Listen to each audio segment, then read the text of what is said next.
What will it be today? How may I help you today?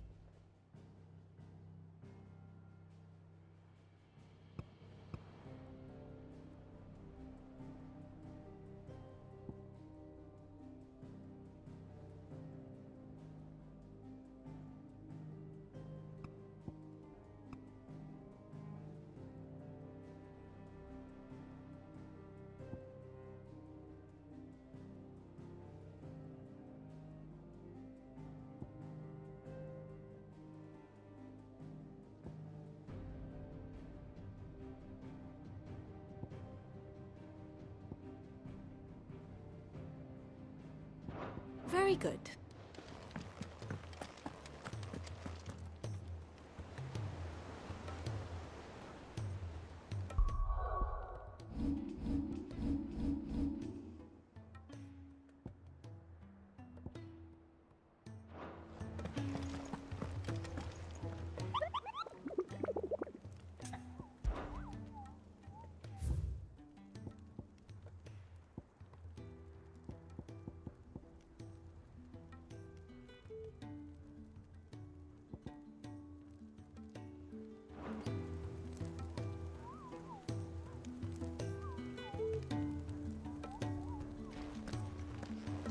Go on then. They're all waiting for you.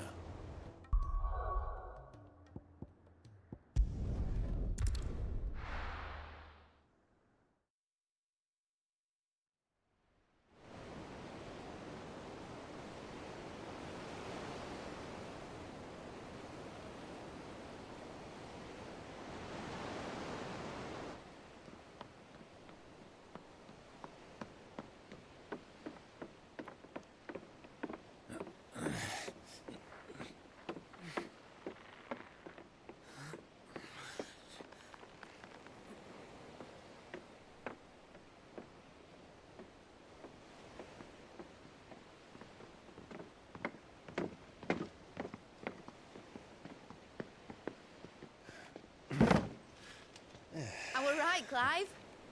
My dad had it all worked out. He'd be proud of you, Mid. His writings may have helped, but this achievement is all yours. Can we catch them? The Ainayar's one of the largest, fastest vessels ever built. And it won't help she has the wind at her back. Any other ship would be hard-pressed to keep pace with her, let alone reel her in. But this isn't any other ship. This is the Enterprise! And the world's never seen anything like my dad's engine. It certainly hasn't.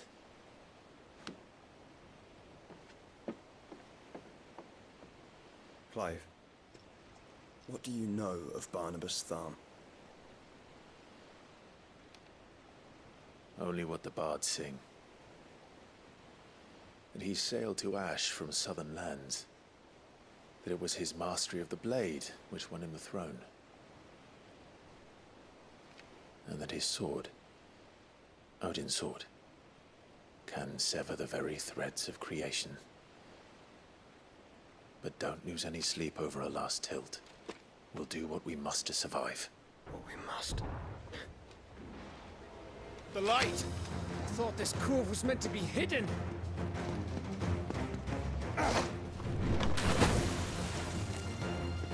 Mid! Company! Eh? We'll hold them off until the ship is ready. But hurry! Bollocks! All hands! Man your stations!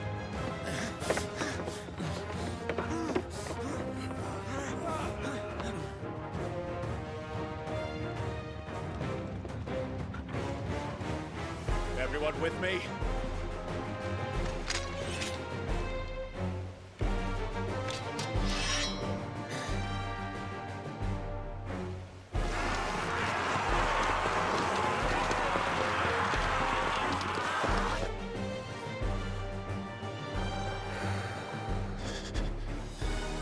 Here they come!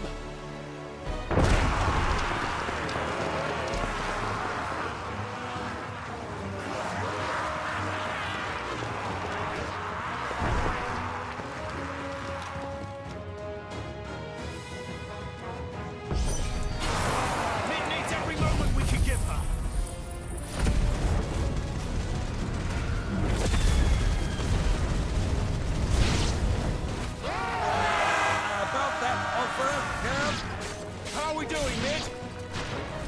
you said that ship was fast!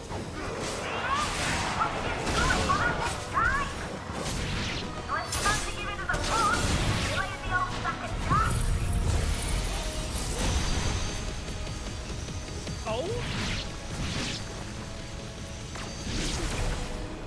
Don't let the coppers you can. Without the pay and I'll be standing back going first.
That was easy enough. All right, you lousy lot. Get your asses on board. She's ready to sail. You heard the captain.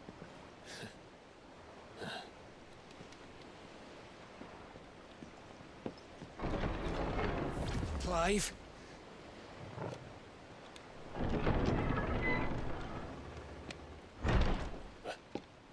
But I thought he was... Confounded. Then it is as I feared. Sleipnir is no man, but a creation of Odin.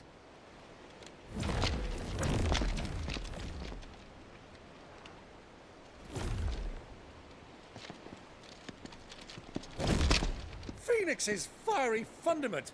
Have you no normal enemies?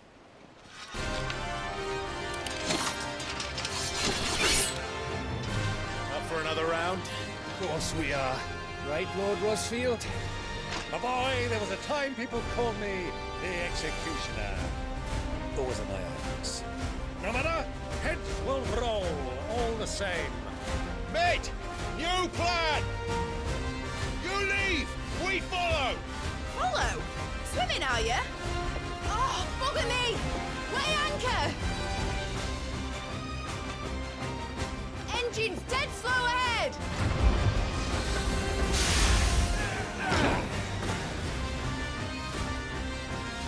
Have care, my friends. 'Tis not blood that runs through Maggie's veins. These foes will not fall easily. They will. Like oats before a woodman's axe. Good thing I brought one! How long are we meant to keep this up?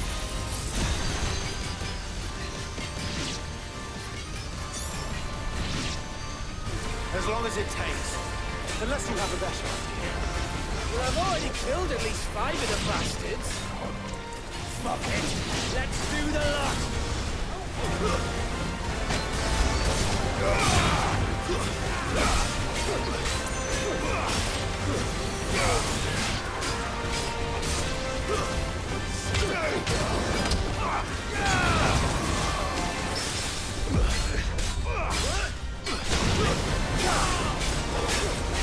It's over.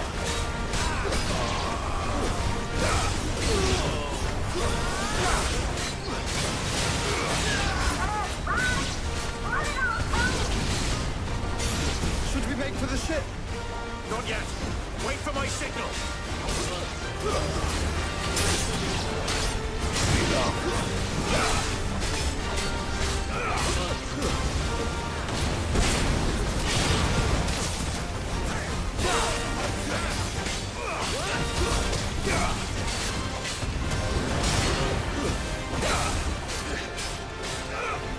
In your own time, Clyde!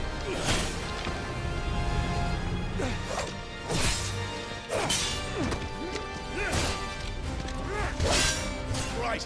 Run for it!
Now, mate! Alright, engine full ahead!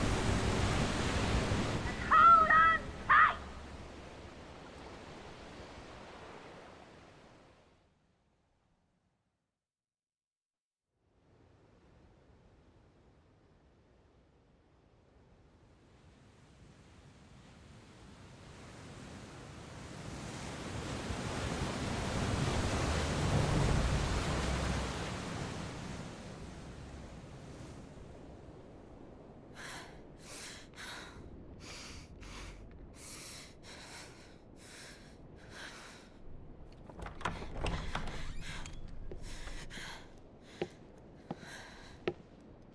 What do you want?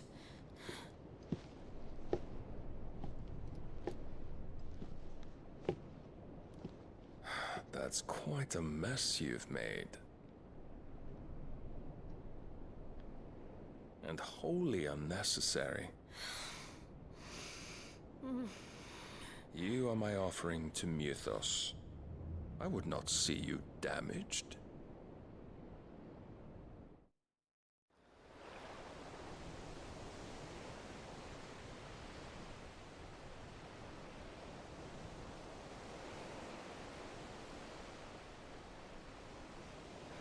Now back to your stations!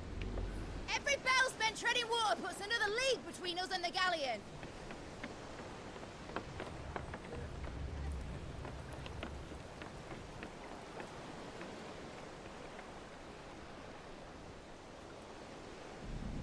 I don't suppose Mid has a spare engine? Since you rose from the grave, my fortunes have plummeted. Are you absolutely certain of this quest of yours, Clive? The foes you face are as terrible as they are numerous. Aye. And they'd have us live and die on their terms, which should answer your question. Ah! You have that same stubborn look as your father did when he set his mind to something.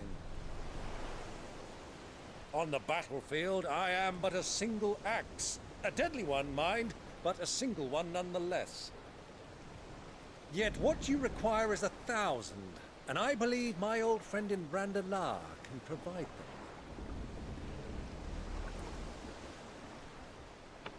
Take care, Clive. I have many more tales of your father's exploits to share. And I cannot very well do that if you're dead. Again. Good luck, Uncle. And may fair winds attend you. As for you, Joshua, take care. I shall do my best, Uncle. Farewell, my nephews. When next you see me, it shall be with an army at my back. Oh, oh, there. Oh, oh, oh.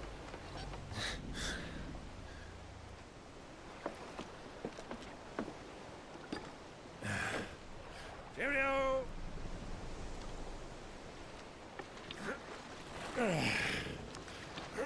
Oh, yeah. Do keep up, my boy.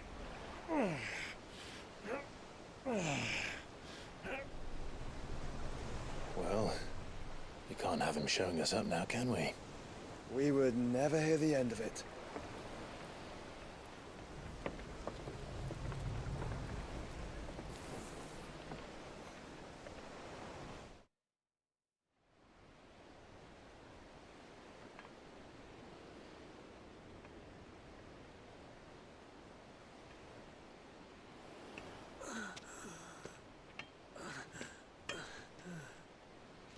Great God of mercy.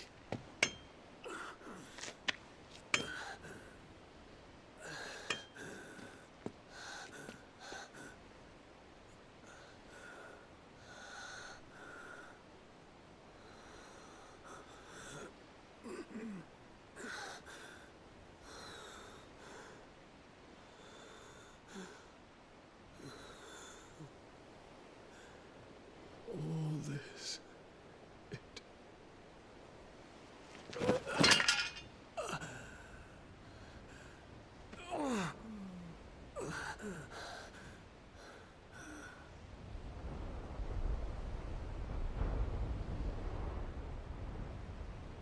What have I done?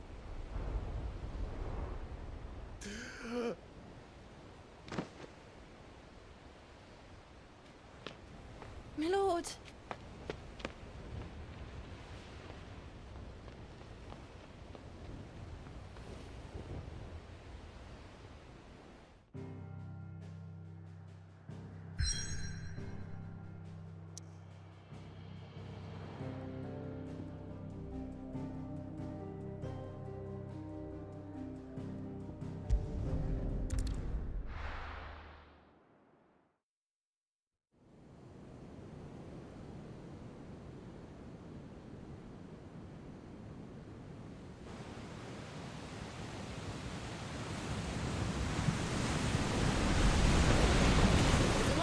Between here and Waloed, but any ship heading north has to round Zemeckis and put through the Narrow. Maintain our current bearing north-northeast, and we'll catch the Black Galleon before she vanishes again. What's to prevent her from circling around Ash from the south? With these winds in those waters, it'd taken forever and a fortnight to reach Stonehere. Mid knows what she's talking about, Clive. Better than any of us lot, anyway. I say we do as she tells. Sails on the horizon. She's ours.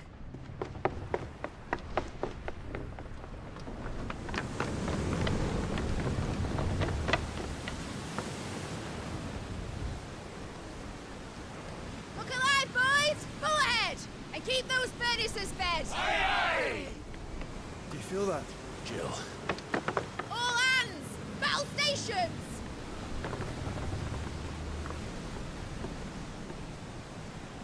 Let's see what this girl can do.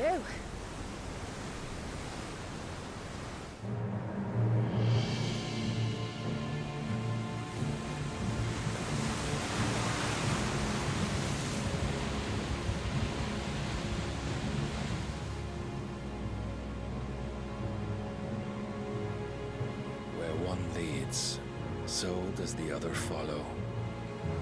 The bond of consciousness which joins them condemning both to the same fate.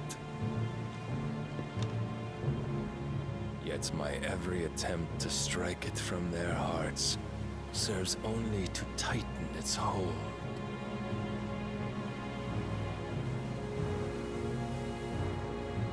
Fascinating.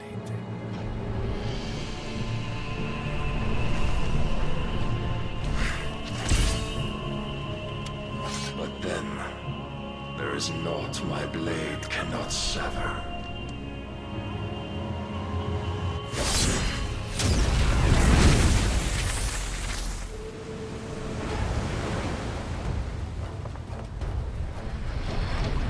Great Grigos, gosh!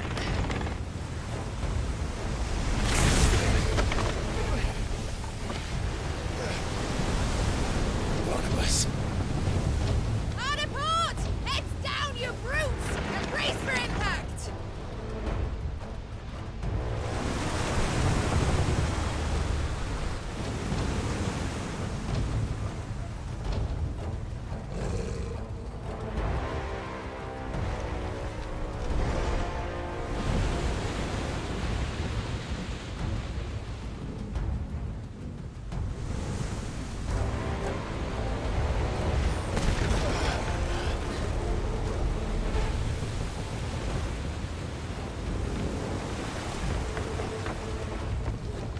It's now or never.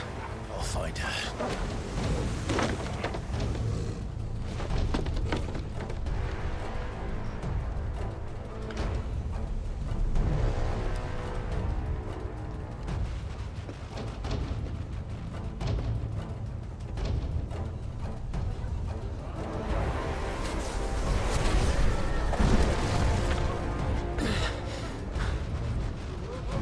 Bloody hell! How to stop it!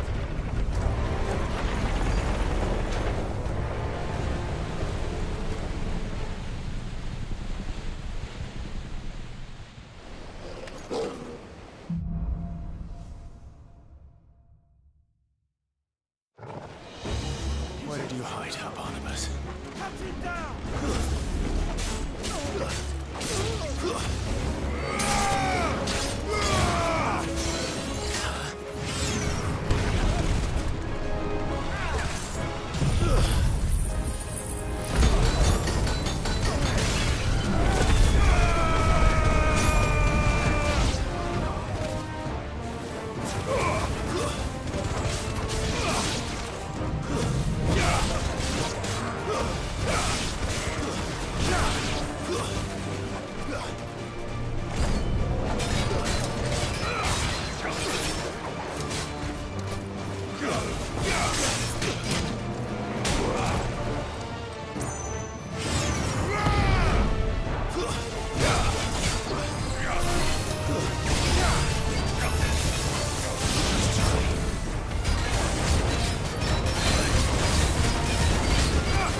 Proper fight at last. And I'm the first. You're all going to die.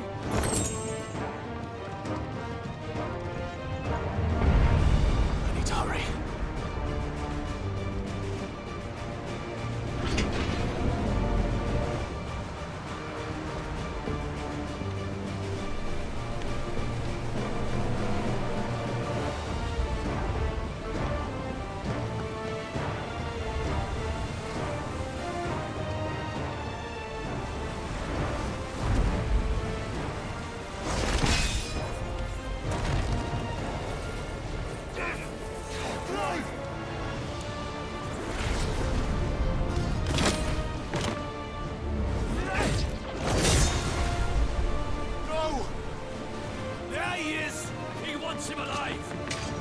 Hold on. I'm coming. For both of you. Extra shepherds!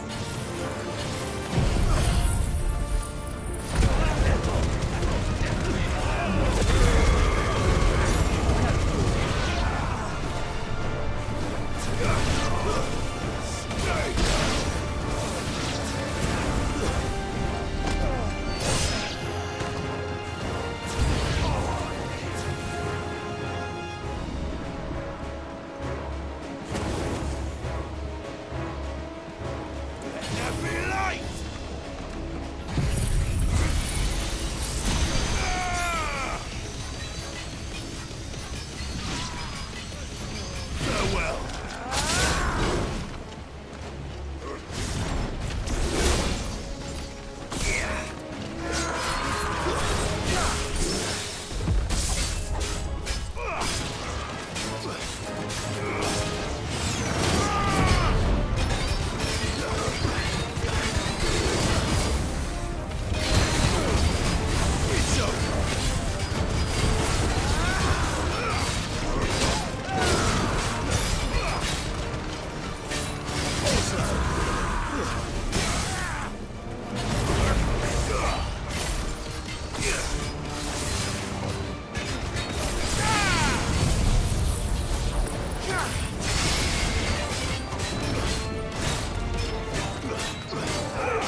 Jill! You came. Get back!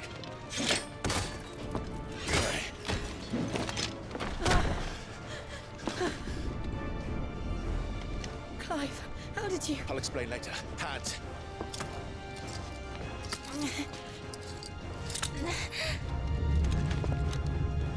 Can you walk? Out of here I can.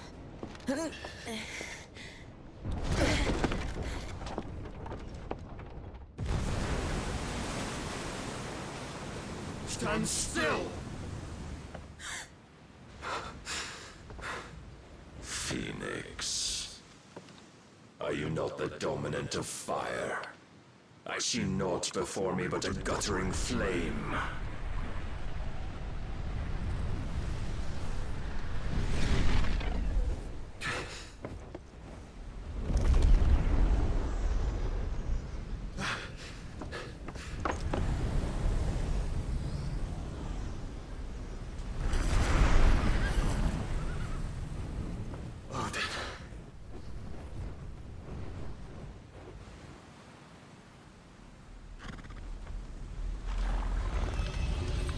In earnest, then.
Can you go on?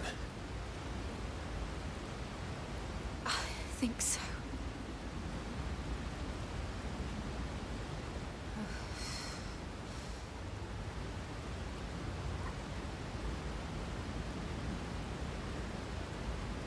But to where?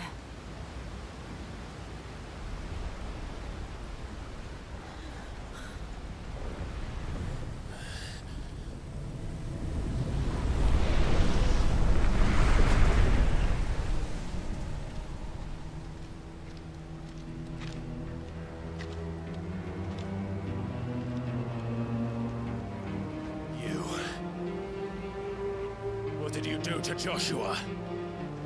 The Phoenix? Oh, I expect he will survive. This consciousness in which you coil your feeble souls is grown thick with desperation.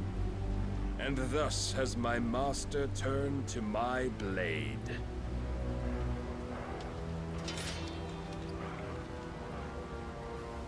The world will soon be painted in black. And all that live shall gather in death's autumn wake. Not if we remove the cause of this misery.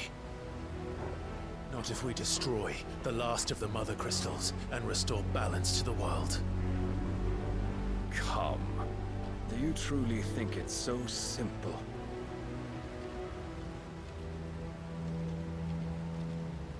The blight is inevitable. Not even the Almighty might stop its endless march.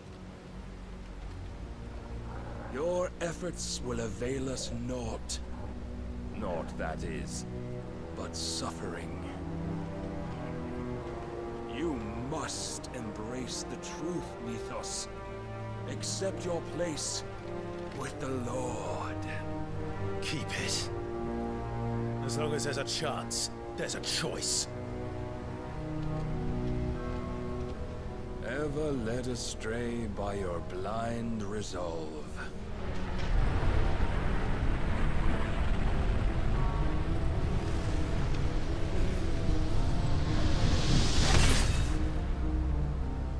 Now, it is time you learn the inevitability of your divine fate, however much it may hurt. Get as far away as you can. Clive, no! Trust me, Jill.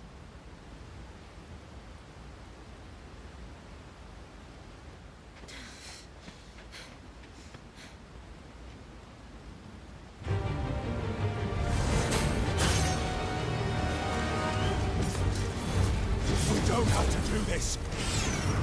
Oh, but we do. If only to remind you of your duty. Defend yourself!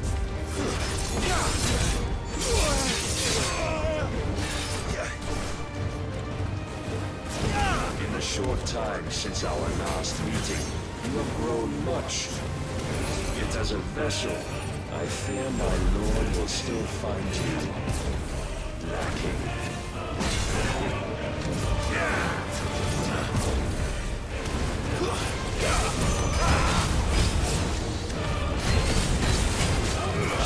All this fire and fury, and for what? Stopping the blight. A foolish notion fed to you by a foolish man. How dare you? You know naught of this world nor of our place in it. If our fates were so easily rewritten, we would all be gods.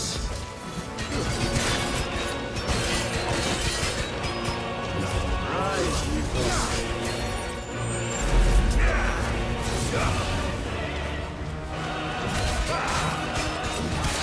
Raise your guard.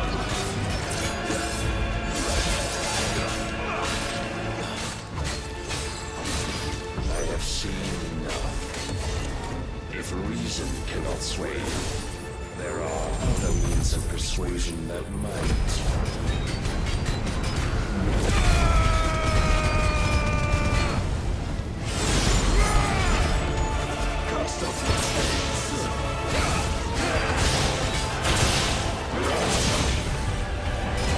Are you ready?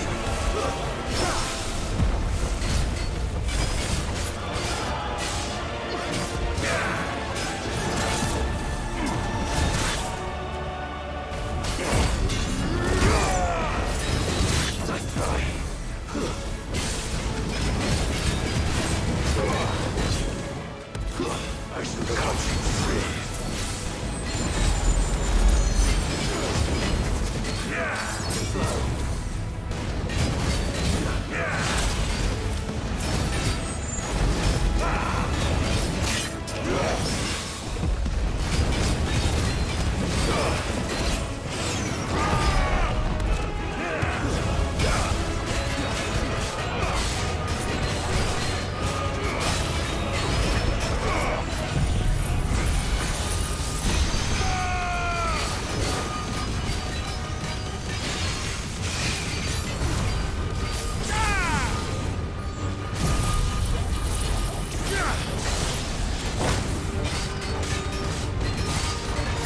You will assume the mantle you've been given. And thus is the light of hope severed.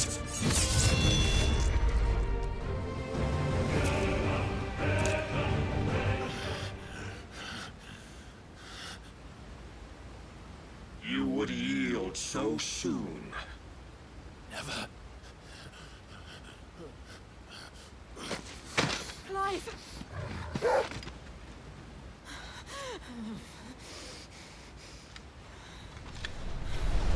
Do you not see?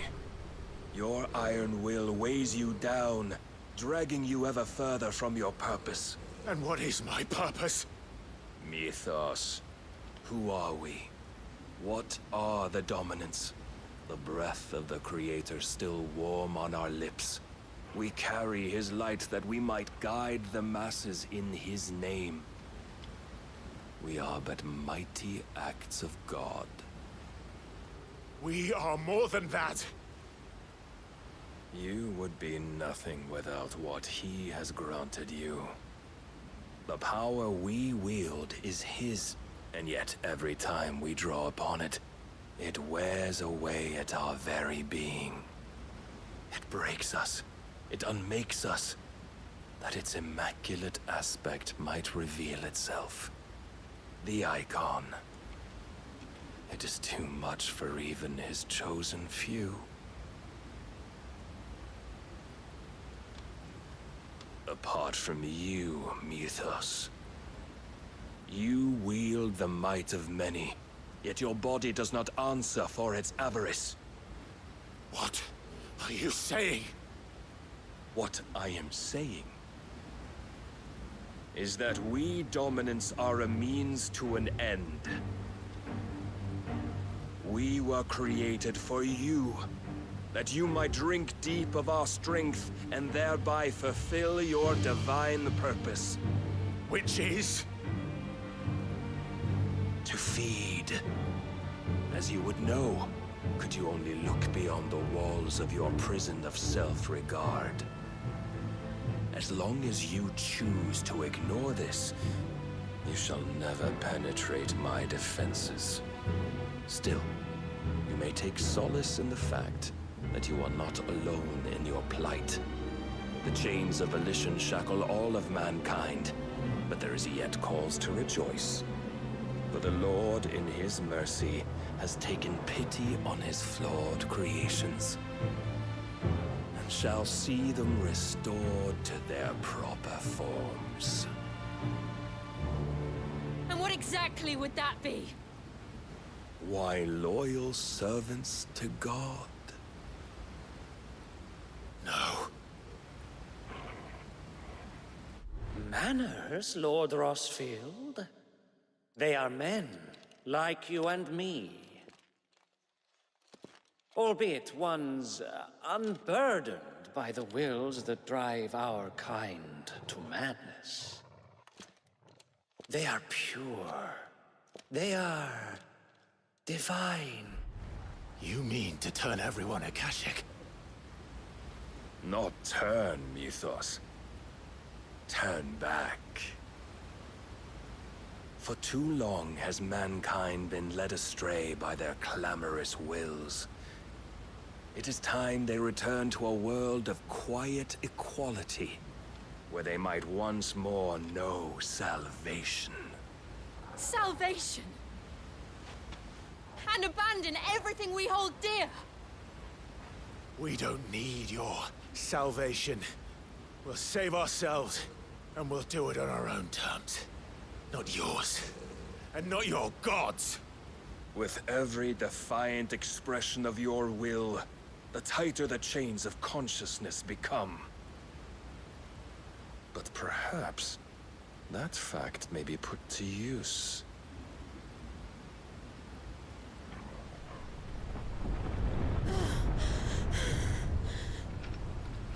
Clive!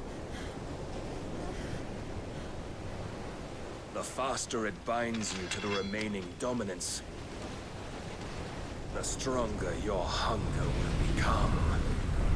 Until it leads you back to the only answer there ever was. Mayhap not by the path my master intended, but back all the same.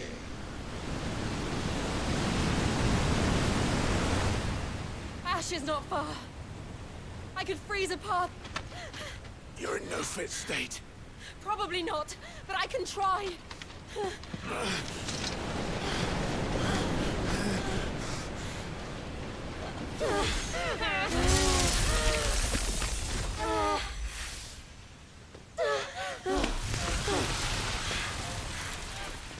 Don't look back!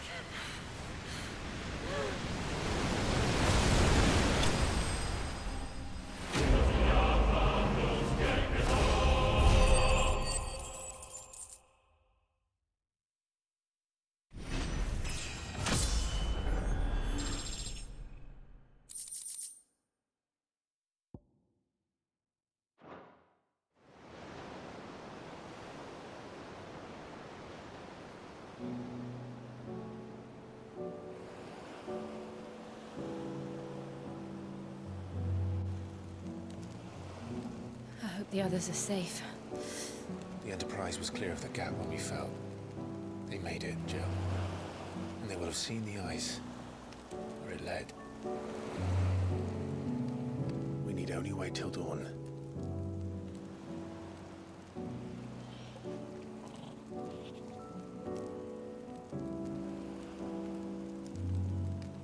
This is the second time Barnabas has bested me. I'm powerless against him. And maybe there really is nothing else for it but to give yourself to his master.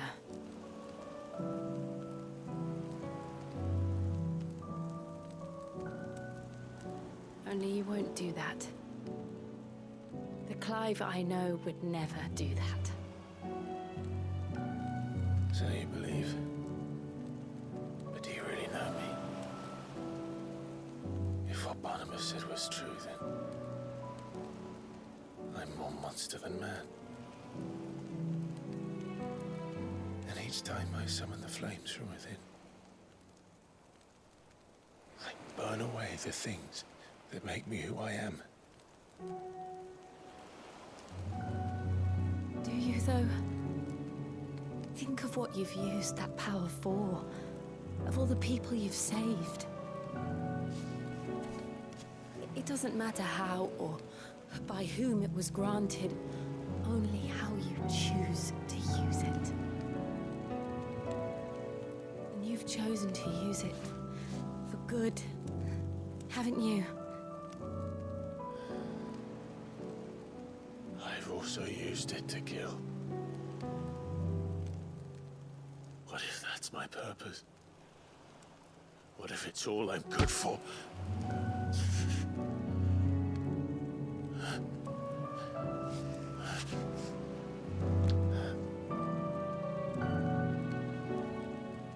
You're still that same boy I grew up with.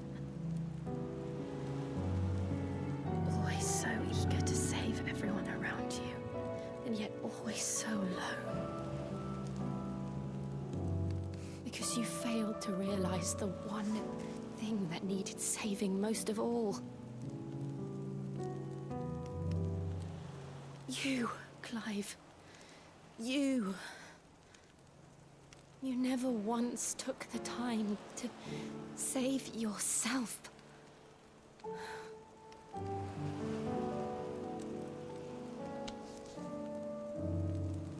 Myself? I think I might be beyond saving. No one is beyond saving, provided they want to be saved. You fight to survive. And you survive so that you may protect those you love. It's what you do. What you've always done.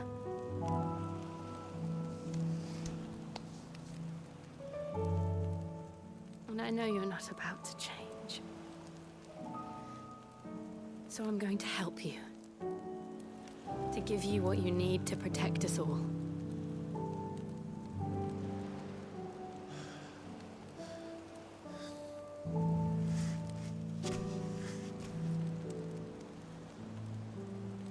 Jill. Are you sure?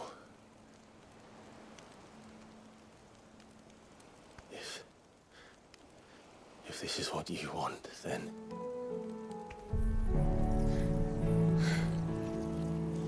Don't worry, Clive. It is.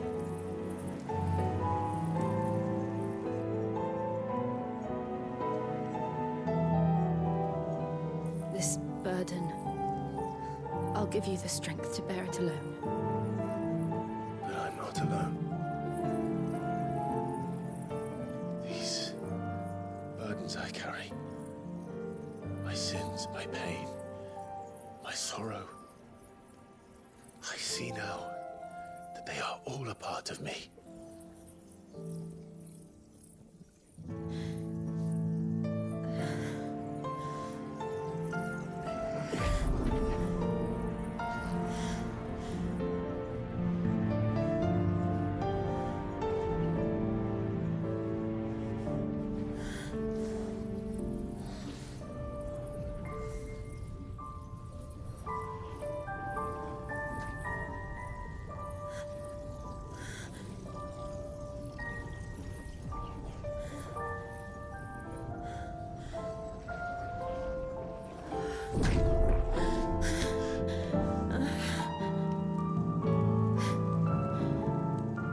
If I'm to continue on, having pledged my life to those I love, then I will gladly bear your burdens too, until my last breath. Clive.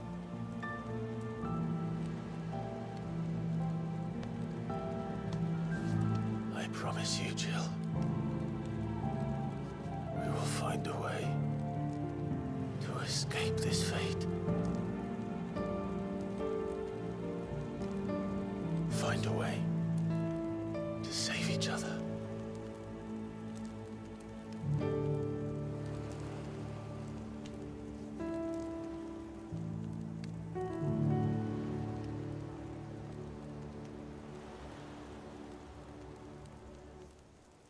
That we might one day look upon the moon again, together.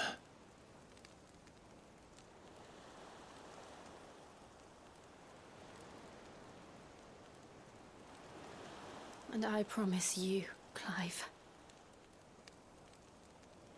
that I will be there, no matter what you must become. I know.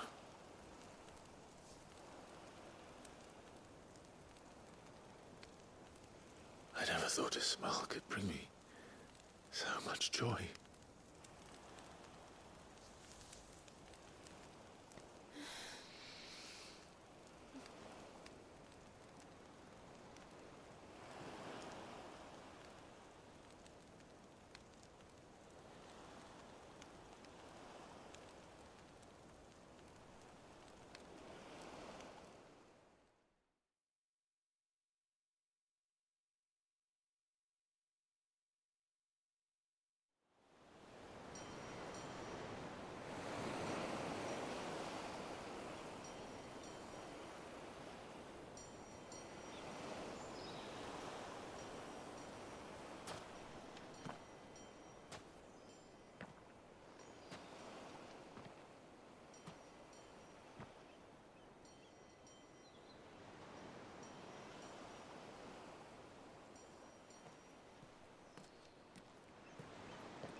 What of Barnabas?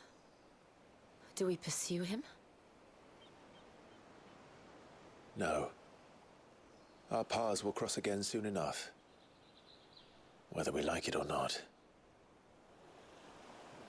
Besides, there is something we must do first.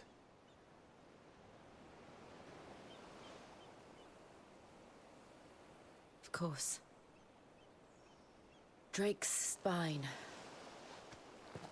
The last Mother Crystal. The Einherjar is at the bottom of the sea. Waloed won't dare move on Storm without her. But they know we're coming now. We'll need a plan. And a damn good one at that. Then let's go home and find one. Ash will have to wait.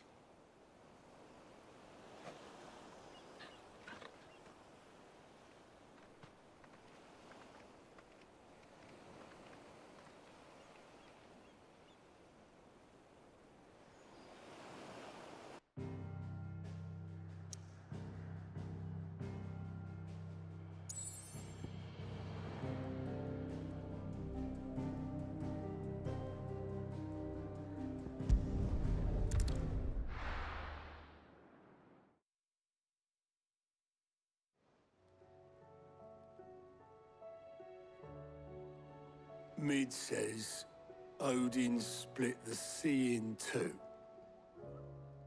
She's always been partial to a tall tale. But there's Tool, and then there's Tool. I struggle to believe it myself. I see your uncle isn't with you. He stayed with the Enterprise. After our brush with the Einherja, she was in urgent need of repair. And my uncle knows a shipwright in Randalar. We're to join him there when we're ready to sail for Ash. You sure that's wise? Last I heard, the place was still overrun with Akashic. Show me a city where that isn't true. Ultima's plague is spreading. We're running out of time, aren't we? We've done our best to shore up that hideaway. But I doubt a few planks will stop what's coming. Still, we'll keep at it. Every little helps, I suppose. Let's hope so.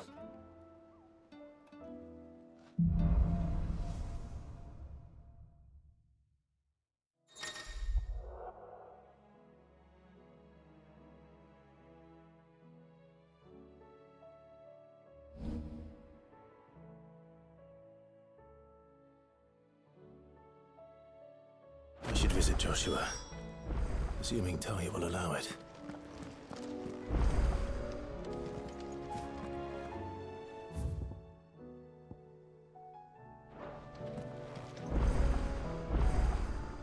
How may I help you today, Clive?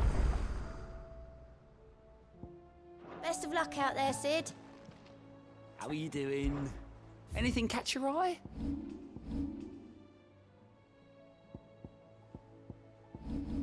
Think you can help?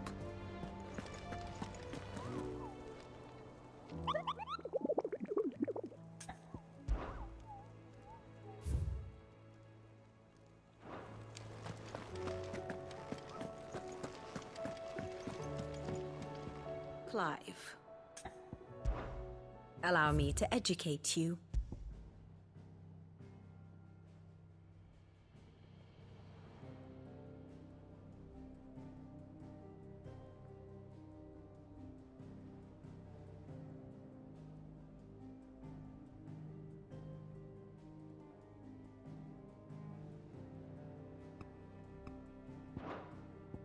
Study it well, Clive. Thus ends today's lesson.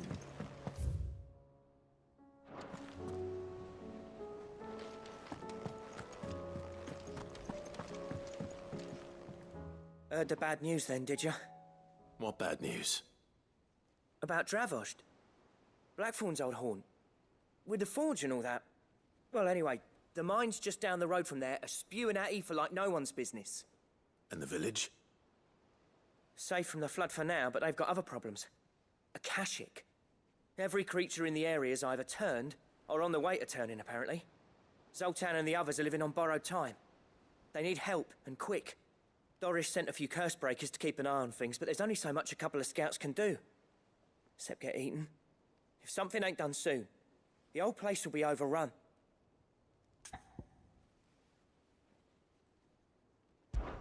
I won't let that happen.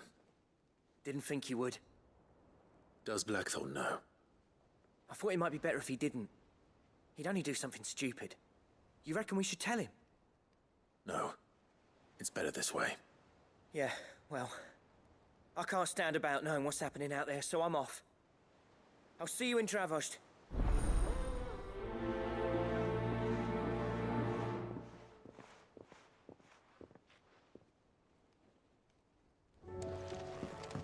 How do you split the sea?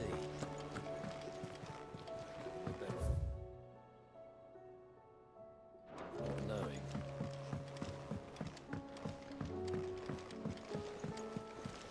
Covered in nicks and lumps, the lot. Come back.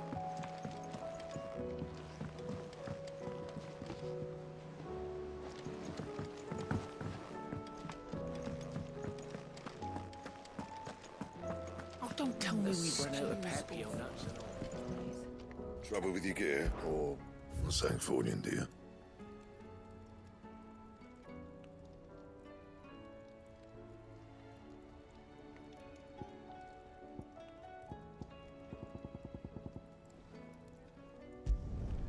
Not bad, if I do say so myself.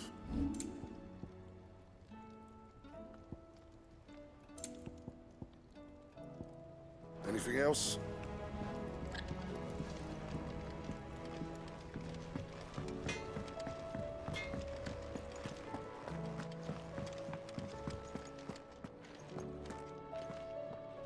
My Lord Marquis, I heard about Eastpool. That some of my fellow Guardians are to build a new home there, both for themselves and for Madame Martha's bearers. Is it true? It's true. The village is to be rebuilt. I have many fond memories of Eastpool. When I was a child, we would visit my aunt and uncle often. They would lavish attention upon me as if I were the son they never had. I went to see Aunt Hannah after my uncle passed away, but not nearly as often as I should have. Oscar, I'd like you to assist Sir Wade in the rebuilding efforts. But my lord, my training is not yet complete. I couldn't possibly. I warned you I might not be the easiest of masters, but I'm not as hard-hearted as that. Go. Be with your aunt. Rebuild her home. Is what she would have wanted. Yes, my lord. Thank you, my lord.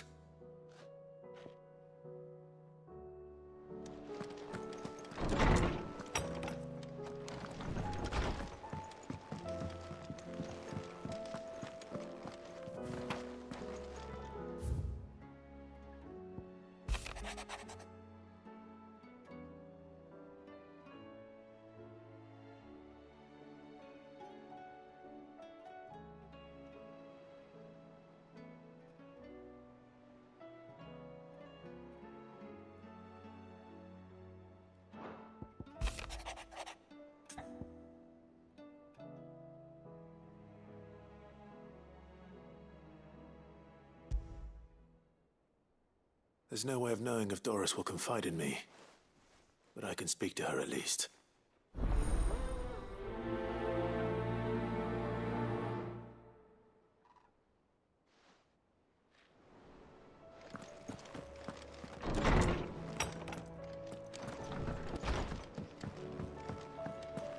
The stew's awfully thin.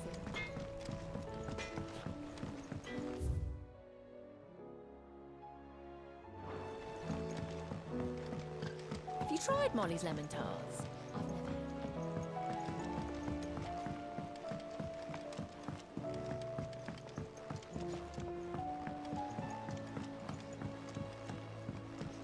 Canva lost? It can't be true. Miss, can we read Miss Editor's story for our lesson today?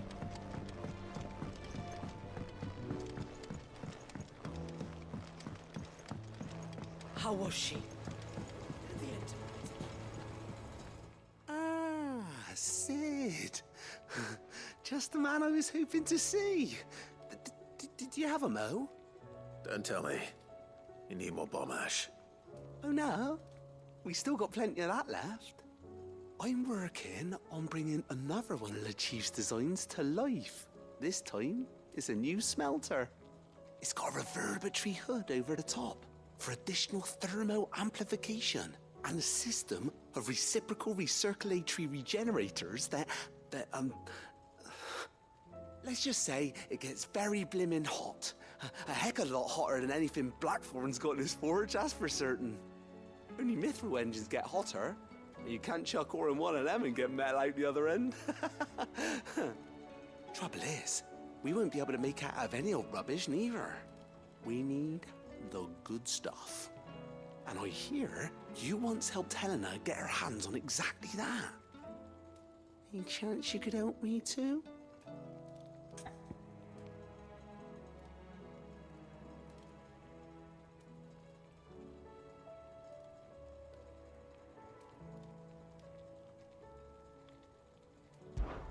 If it's for the good of the hideaway, I'd be happy to. Oh, it is. I promise you. So, what exactly is this good stuff you need me to find? We've got a couple of examples here. Spherical echoes, we call them. More fallen materials. So this smelter is similar to the mithril engine in more ways than one. That's right. They're a bit like the thermal helms. Fallen ceramics deal with heat like nothing else, see? And what's more, they're directional, transferring heat from the inside to the outside. But these things, they're all outside. If we line the hood with them, they'll reflect the heat right back into the furnace. We've collected as many as we can, and I know where we can get the rest. Trouble is, they're all watched over by their bigger, uglier cousins.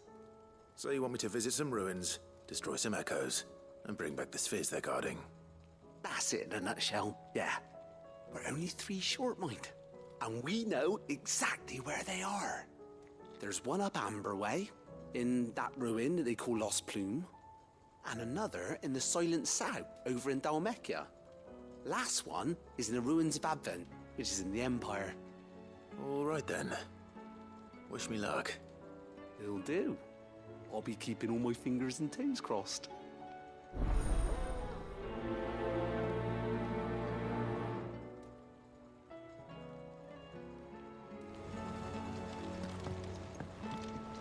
How was she?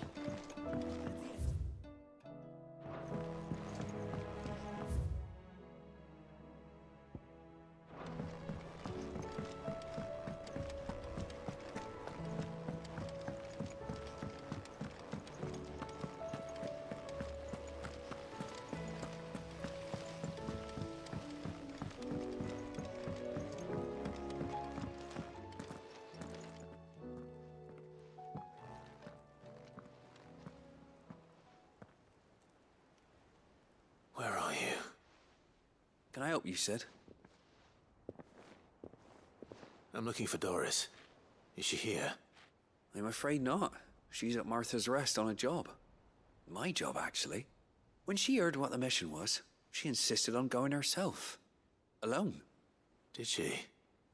What was the mission? Following up on some new information. Once they'd settled in, the bearers you helped liberate in the Dragon's Eyrie were keen to talk about their imprisonment. And about their captor. The slaver Cole's team were tracking when they were attacked by the Beastmen. I'll go and find her. She's at Martha's Rest, you say? If she's not moved on already, yes. I hope everything's all right. Why would Doris insist on going alone? Maybe Cole was right to be worried.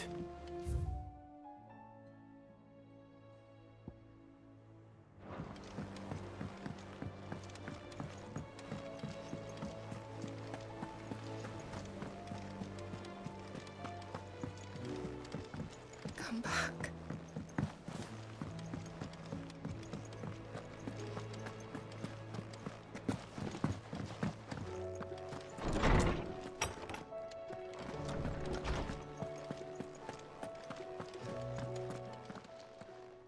Knowledge hoarded is knowledge lost. I don't believe you've read this particular chapter before.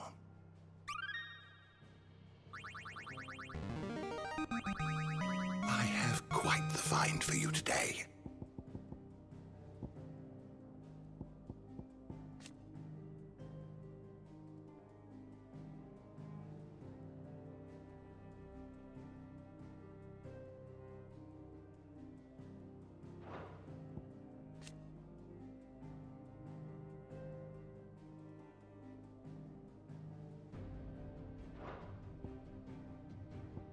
If you have a question for me, I should be happy to answer it.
tell me we've run out of papio nuts and all.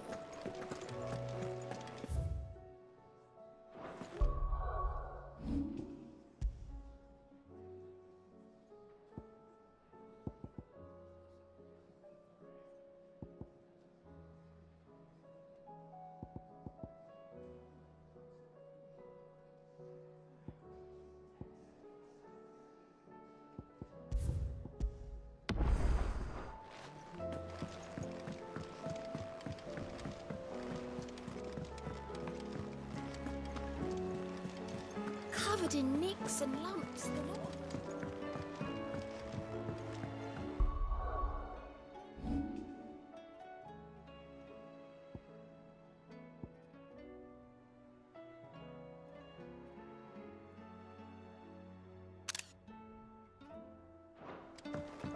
How do you...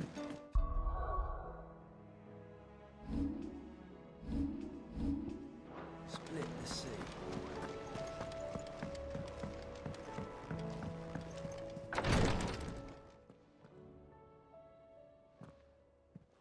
How are you feeling, Joshua? Better than I was. But not nearly as well as you should be. Your cuts and burns may have healed, but your body still bears the burden of every spell cast. And what would you have had me do?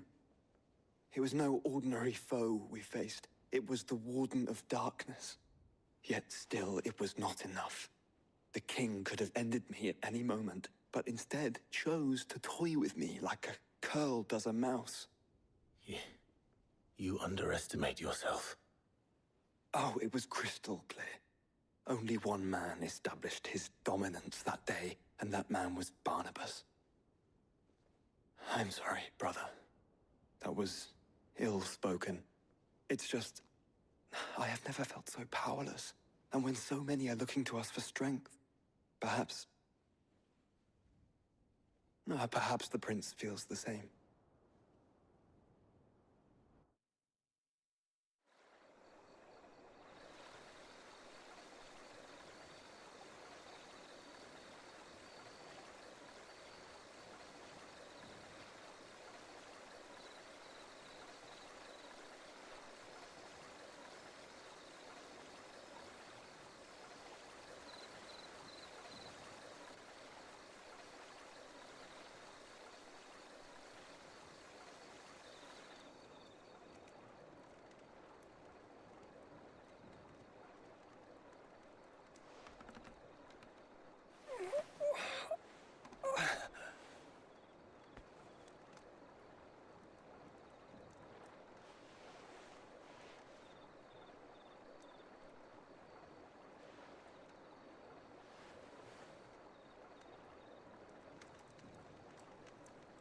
What is this place?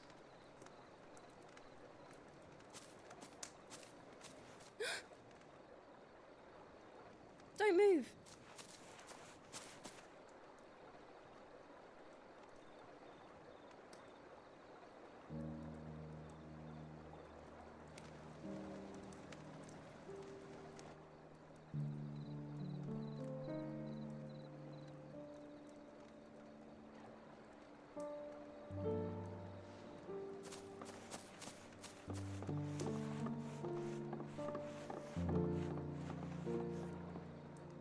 Here, it's fresh from the well.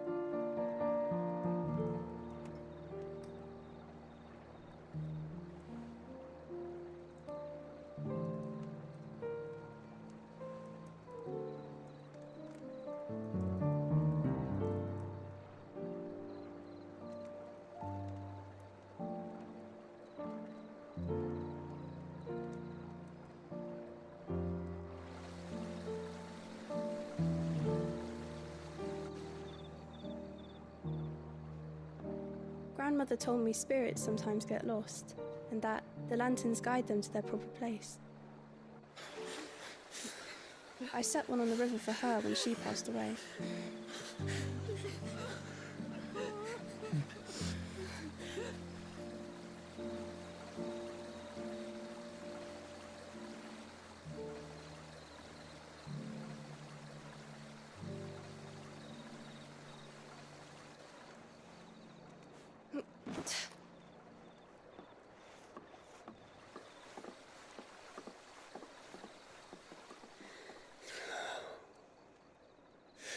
fiend works from the shadows. Was it you who guided my hand then, Ultima? No, not you. This is my doing, my fault, my sin to bear. And for it, I must atone. Your hurts are healing nicely. It was my poultices that saw you well.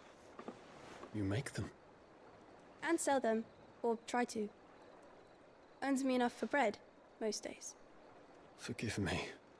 I have nothing to... I know, but I couldn't just leave you lying there.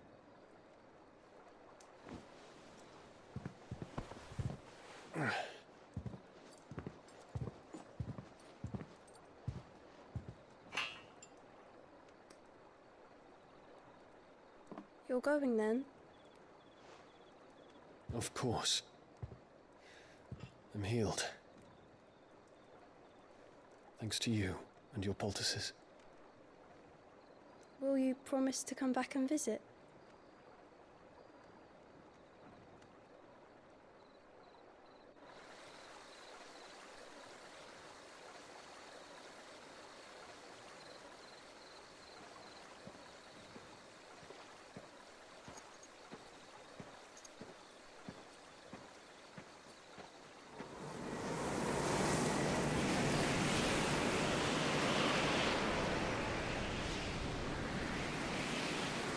Well, Phoenix, it would seem that I owe you my wings.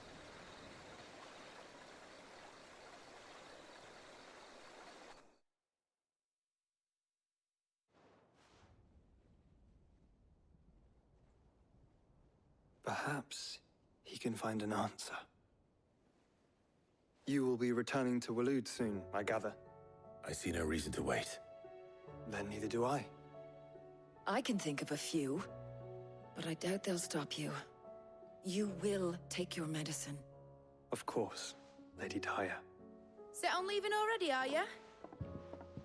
How long will it take us to get back to Ash? Dunno, about the same amount of time it took us to get here. Maybe less, if your uncle can find someone trustworthy to patch up the Enterprise. All depends on where we're putting into port, mind. Yes. It's not as if we can put ashore wherever we choose. We have to assume that the whole of Ash is hostile, and that we'll be attacked on sight. Then we must find a place they won't think to look. And I have an idea who might know of one. The Professor! I'll go and tell you coming! While you're plotting our course, I'll be in the shelves with your lawsman. I wish to pick his brains about Ultima. Then I'll talk to Karen about supplies for the journey. They may not be easy to come by in Ash.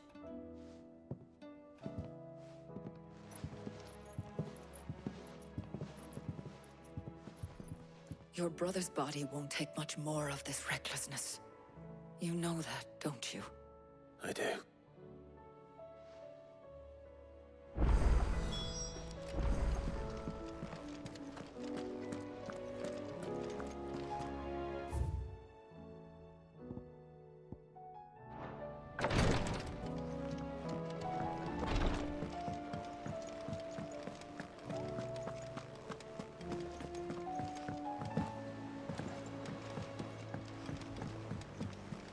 Covered in nicks and lumps, the lot of them. Come back.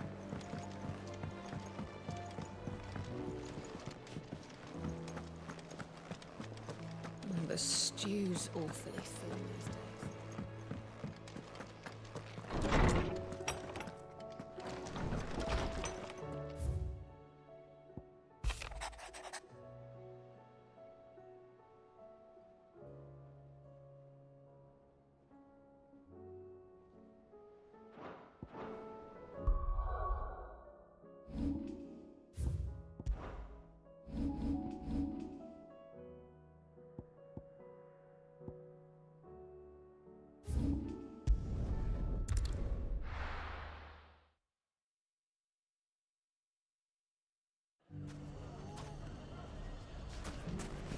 Everything's back the way it was. Take that, you naughty thief!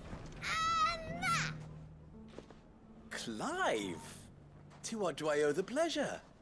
I just wanted to see how the town's been faring since you brought everyone together.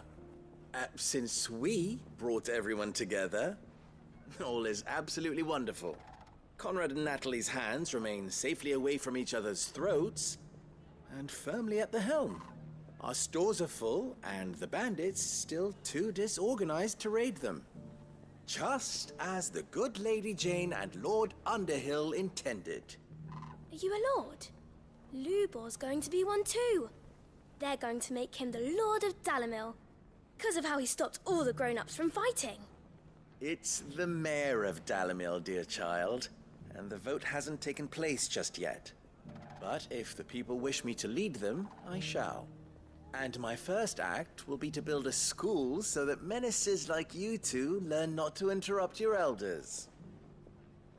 Speaking of menaces, there may be a rather worrying one just over the horizon.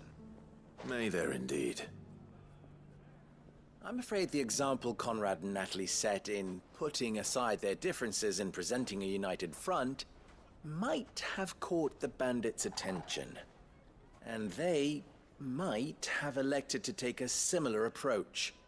They have formed what one could call a League of Outlaws, and they grow more organized by the day. But we'll fight them all off just like last time, no matter how many of them there are. Won't we, Lubor? Of course we will. If we continue to work together, we can overcome any challenge we choose to face. The longer we avoid facing this one, the more difficult it will be, until the only way to overcome it might be to run for the hills. Our best hope is to nip these efforts at organization in the bud, by finding those ne'er-do-wells who have yet to join the cause, and ensuring that they never do. Perhaps a certain Lord Underhill might be willing to lend us his aid once more? How could I refuse? Thank you, my lord. Victor will fill you in on the particulars. I have him stationed by the Desert Gate, receiving and collating reports from my scouts. Such an amenable soul. He reminds me of you. I'll go and speak with him.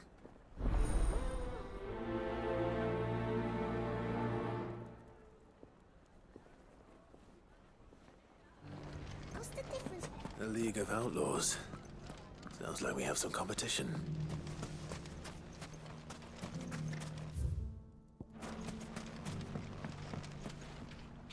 Still in Dalamil, Victor? Ah, Sid. I thought you'd have returned to Cosnis by now. I did. Then I came back. I've developed something of a fondness for the place. And having worked so hard to see it saved from one fate, it would seem remiss to abandon it to another. A sentiment Master Lubor certainly isn't shy about exploiting. Hence my doing his bidding yet again. You're not the only one. What does he want you to do? He asked for my aid in putting down the bandits. And he said that you might be able to help me find them. Then you've come at just the right time. I was on my way to speak with Conrad about how to organize our forces. There are more camps in the vicinity than we can safely strike at once. But we must strike together, and we must strike soon at as many camps as we can. We can't give this league of theirs time to rally its forces. All right. Which camp shall I take? There's one upriver. Just out there, across the dunes. Leave it with me.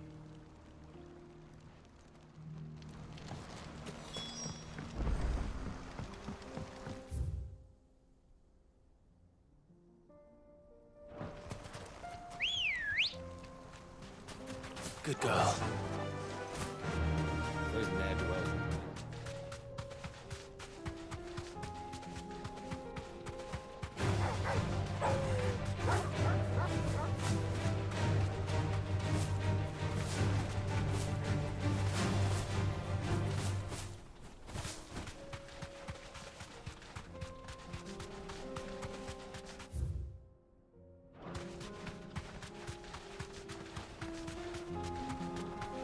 That must be the camp Victor mentioned.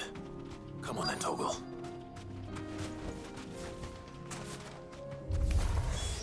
That's him! The one who killed Locke and Fingers! Take his head off!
I'd better let Victor know.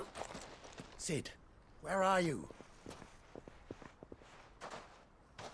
Ah, I see the bandits didn't pose you any trouble. No, but that's not why you're here, is it? No. Something's happened. We need you back in Dalimil. What is it? The whole town's in uproar. They're saying that Lubor is a bearer.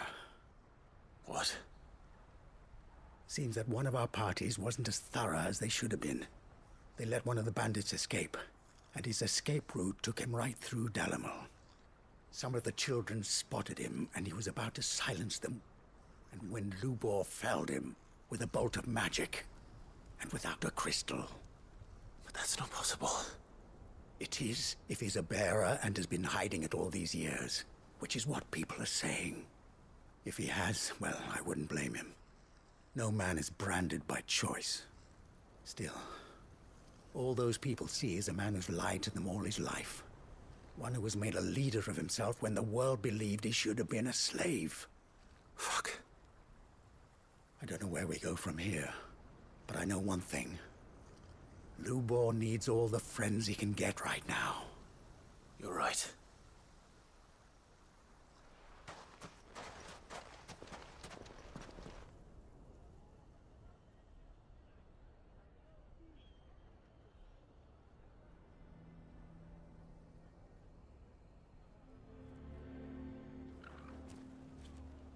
And now everyone knows. I made it a habit to keep a crystal close at hand for just such an occasion. And when that occasion arose, I forgot to reach for it. Well, it was bound to come out sooner or later. We're sorry, Lubor. We tried to keep running. But we just couldn't anymore. There's nothing to be sorry for. I rather enjoyed playing the hero for once. All that matters to me is that you two are safe. Look at him talking to his betters like it's nothing. All lies, I'll wager. Just like the ones he fed us all these years. Once people make up their minds, it's hard to change them. We need to do something, and quickly.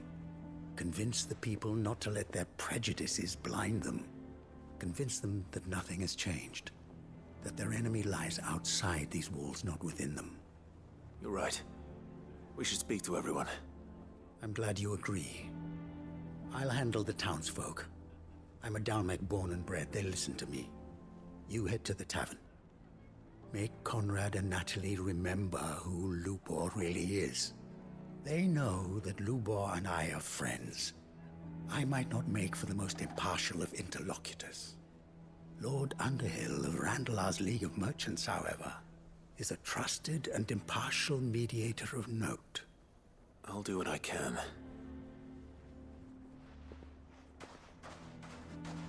Lubor, stay here with the children.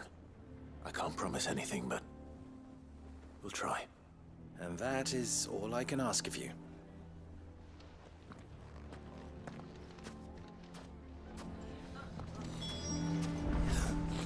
Why are you taking the bearer's side? Why do they always have to make such a fuss outside? It's driving away our customers. He knew all along that he was playing us for fools. Forgive me for disturbing you, but could I have a moment of your time? I've seen your face before. As have I. Lord Underhill, wasn't it? Of the League of Merchants. That's right. I wanted to speak to you about Lubor. The rumors that he's a bearer. All true, I'm afraid. He'll never be mayor now. Not if I have anything to do with it. But what of his wares? Bearer or no, his steel is highly valued throughout the Republic. In this, at least, he's done the town a service. Might that not earn him a little leniency? Leniency?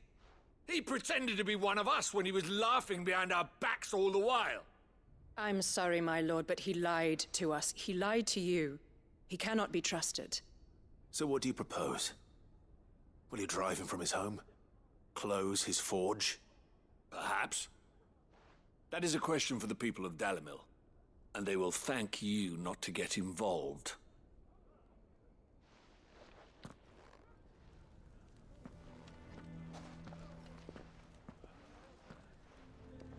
The townsfolk have made their minds up. There was nothing I could do. Nor I. Conrad and Natalie refused to consider anything but their own wounded pride. You never know.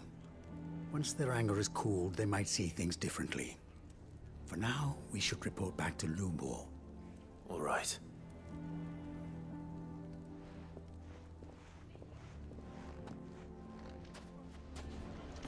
Why the hell would Victor take the bearer's side? For sharing. I assume the situation is hopeless? There's still hope. But...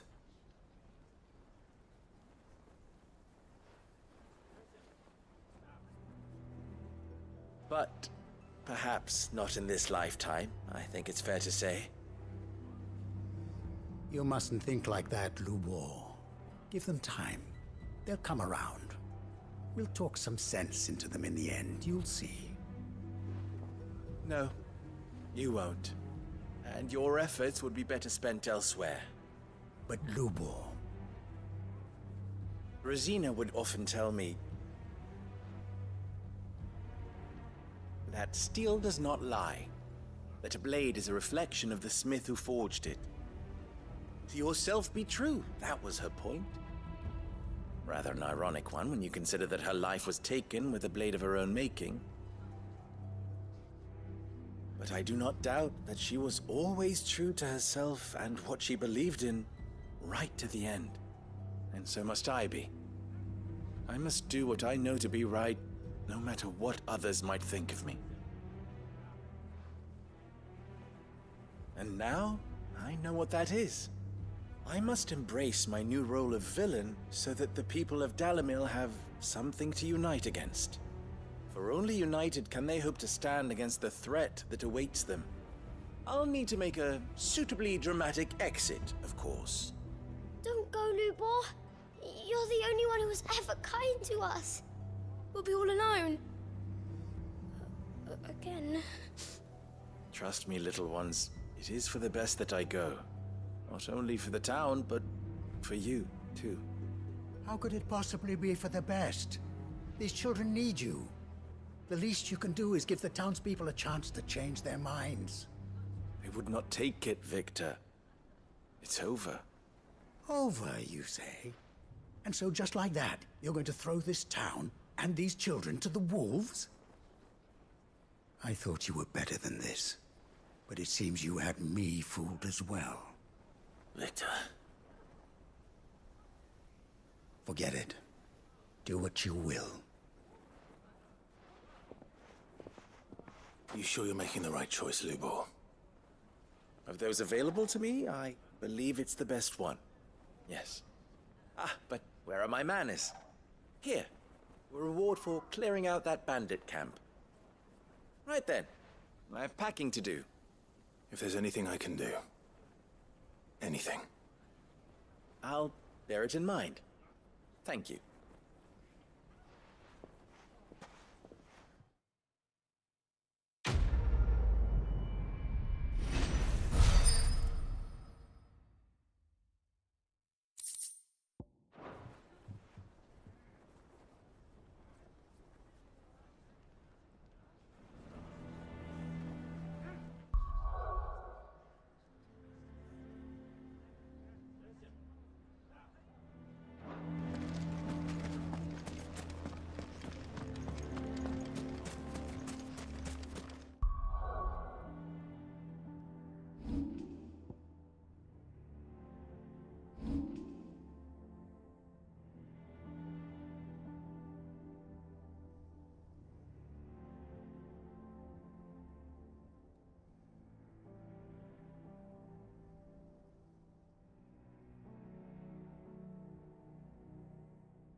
None of the stalls were plundered this time. Thanks, Pete.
Ready, go?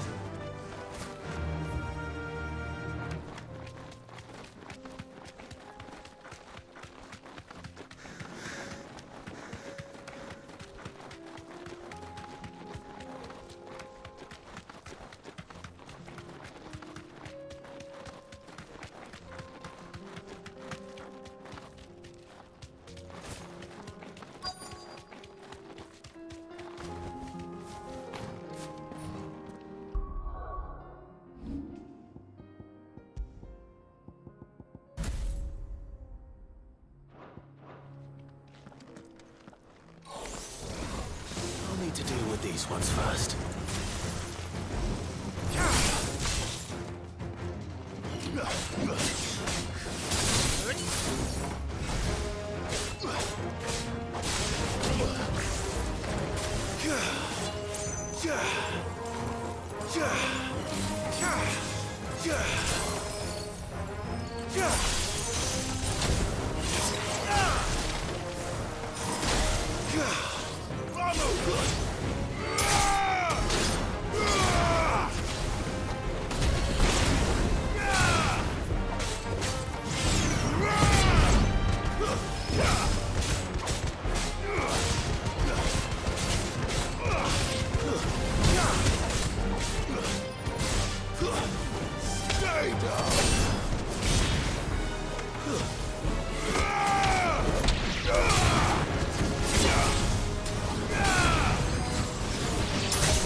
To find this spherical echo.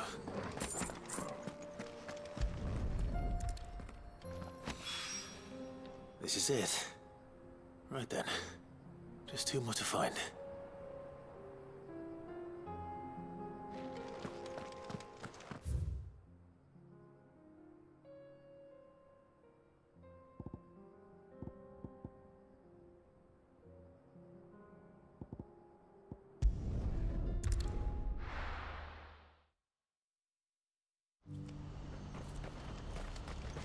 What's happened?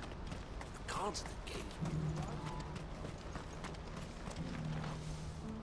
Ah, Clive. You'll be pleased to know that the negotiations are progressing well. That is good news. Yes. Our comrade in Randala has just sent word that the contract should be signed very soon. But I still have much and more to prepare. It's a huge undertaking moving this many bearers at once. You couldn't do me a quick favor, could you? What is it this time? More wild beasts? Nothing like that. I just need you to go over to the caravans and ask El how long we have until the bearers arrive. Find out exactly how much faster I need to get all these supplies moved. All right. I'll go and ask. Thanks, Clive. I owe you one.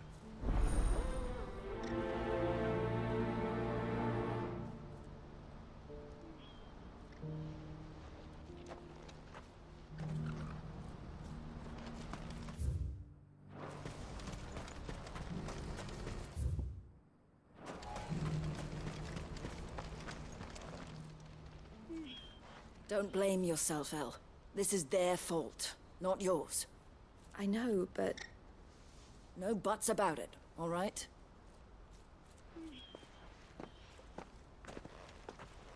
Is something wrong? Vonnie came to give me a message from our intermediary. The talks with the Republican army have fallen through.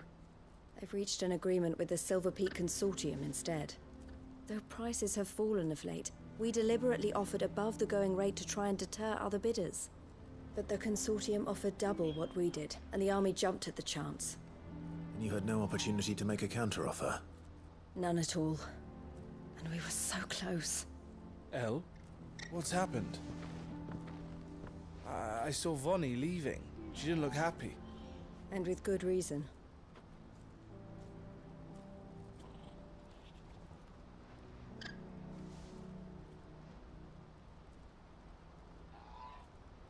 But I thought we were the only ones the Fist were speaking to about the bearers.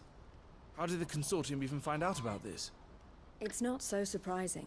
They have ears all over the Republic. This isn't over. The Consortium will have to sell these bearers eventually, and at the price they paid, buyers will be few and far between. I'm going to Randalar myself. Alone? You sure that's wise? Are you offering to be my bodyguard? How kind. Meet me at the checkpoint near the capital gates. I'll send an owl ahead and request a meeting. You go to Cashlock, Theo, and get everything ready. We've waited far too long as it is. Even if I fail to free these bearers, there will be others. Someone needs to prepare the place and keep any prowling beasts at bay. Oh, and that's me, is it? Well, it looks like I'm following orders till she gets back from meeting the Silver Peak Consortium, who've been doing their best to undermine our scheme. She'll never join them after this, surely. No, she said it herself. She still has plans for Cashlock, even if this one falls through. She means to stay with us, then. I can't say I'm not happy to hear it, but... is this what she really wants? You have to trust her. You're right. It's what she wants now. And if Elle's off fighting for the cause, I should do my part too. So I bid you farewell and safe travels, my friend. I'll gather my men and leave for Cashlock. We'll make sure the place is well stocked and defended.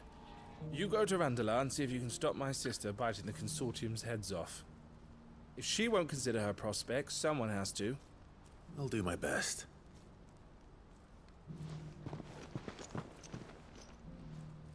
All right. To Randalar, then. And better not keep Eloise waiting.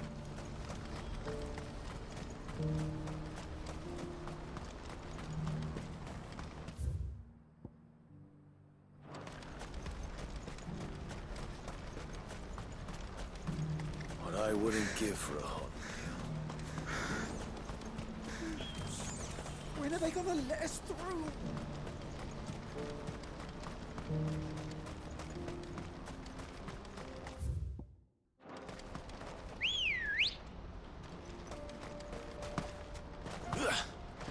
Ready, go? Yeah!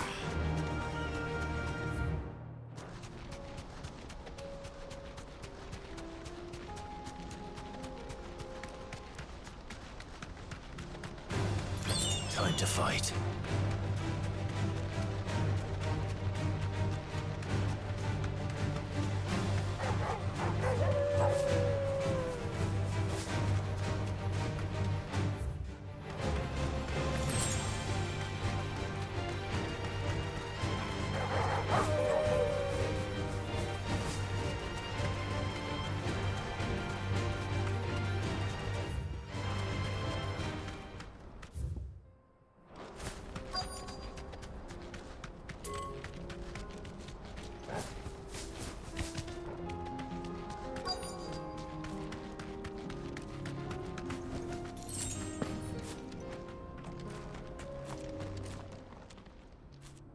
Hope I didn't keep you waiting. Did you arrange to speak with the Consortium? Here they are now. You wish to consult with me? I did. It's about the bearers you recently purchased from the Fist. We had all but finished making arrangements to buy them ourselves, and then you stepped into the fray. You misunderstand. The Consortium had an interest in purchasing them from the very first. It was only our regard for you that kept us from bidding. But your hesitancy in accepting our offer to you suggested that the regard was not mutual. And so we resumed our business. I did not hesitate. I am simply not inclined to make such decisions without first giving them due consideration. But what is done is done. Come then. How much do you want for them? Alas, you are too late yet again. We rarely take on such unconventional merchandise without a purchaser in mind. The bearers belong to him now. Who is your buyer? A trader from across the water. A most demanding fellow, if it's any consolation. He insisted the bearers be fed, dressed, even given their own bunks for the voyage over. That's what you get when you deal with continental types. I wouldn't know. Oh yes, the culture on the continent is quite different to ours. They pay good money for bearers not fit for the knacker's yard, and treat them like kings. But as long as they pay... That does sound unusual. No matter then. If they've already left our shores, there's little that can be done. Allow me to withdraw my interest. And with it, my interest in joining your organization. My associates will be sorry to hear that.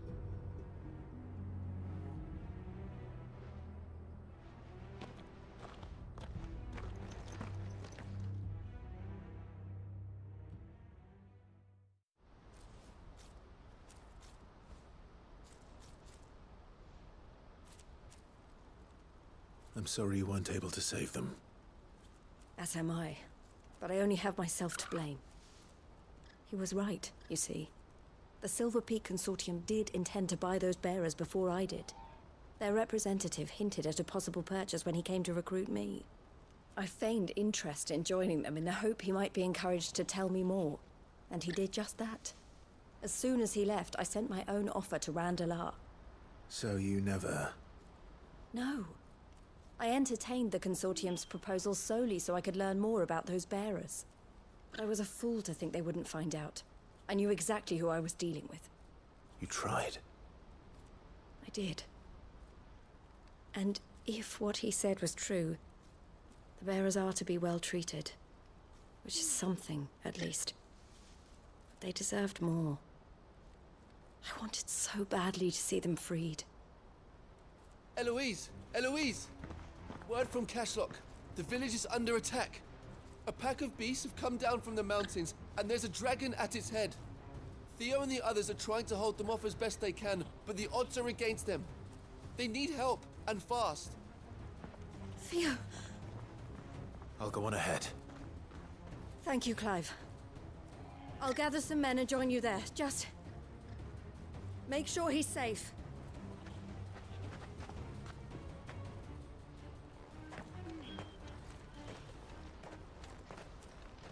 Hold on, Theo. I'm coming.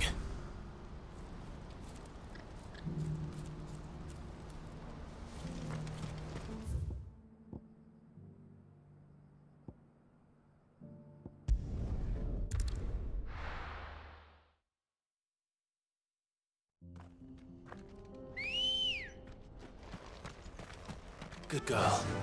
Fly, Ambrosia.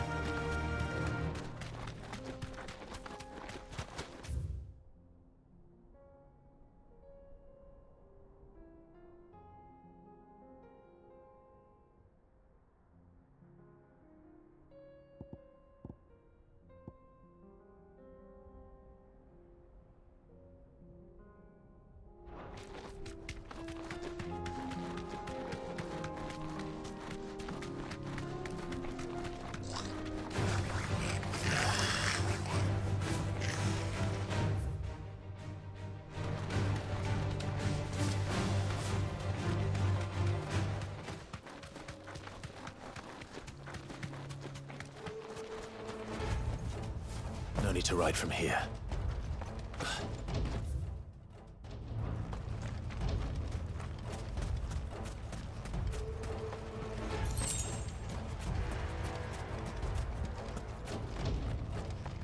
What's the situation?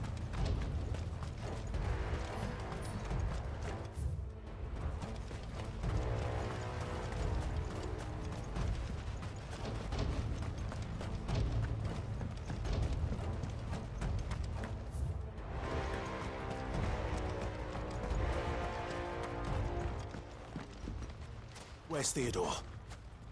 Upriver! He led the dragon that way to keep it from the village, but the whole area's flooded with ether. We just have to pray he makes it out in one piece. I can do better than that. Torgal, with me.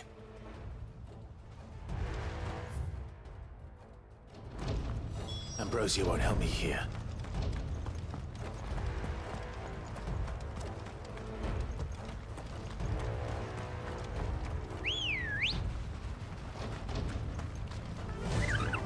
Faster!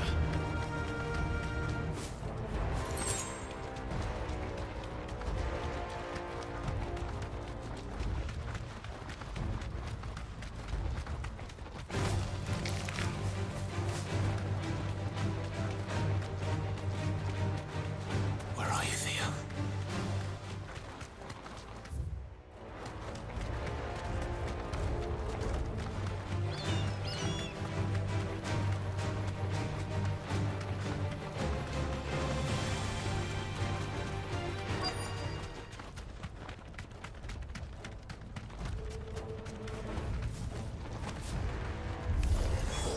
Damn it.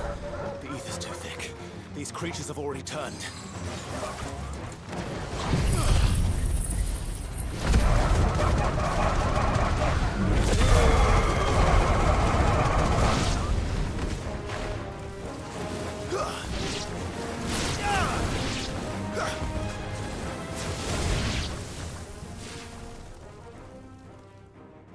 I can't waste any more time. I need to find Theodore before that dragon does.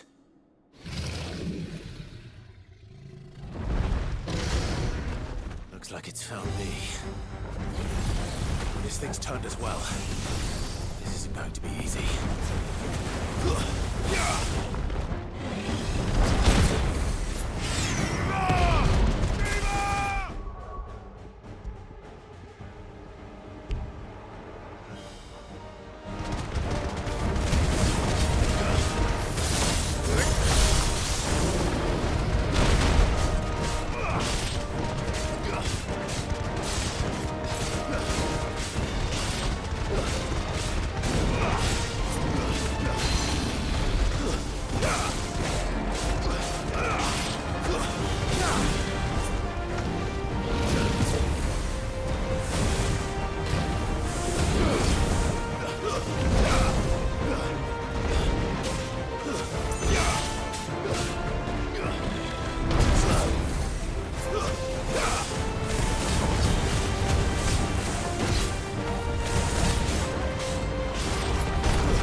Theodore, you had me worried for...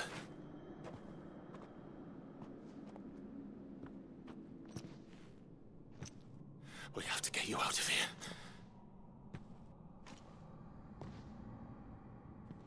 I think it might be a little too late for that. Bearer or no, there's only so much ether a man can take, and that Drake just wouldn't let me leave. You have my thanks, Sid, for finishing what I could not. For keeping Elle's dream. Theodore!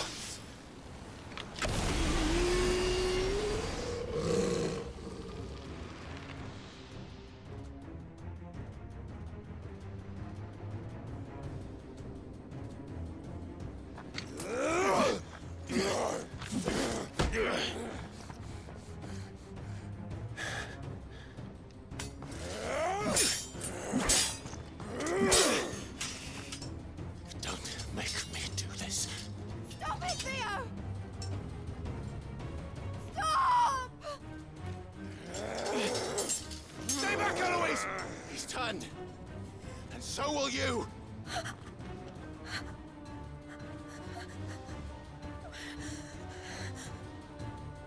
Elle. Theodore.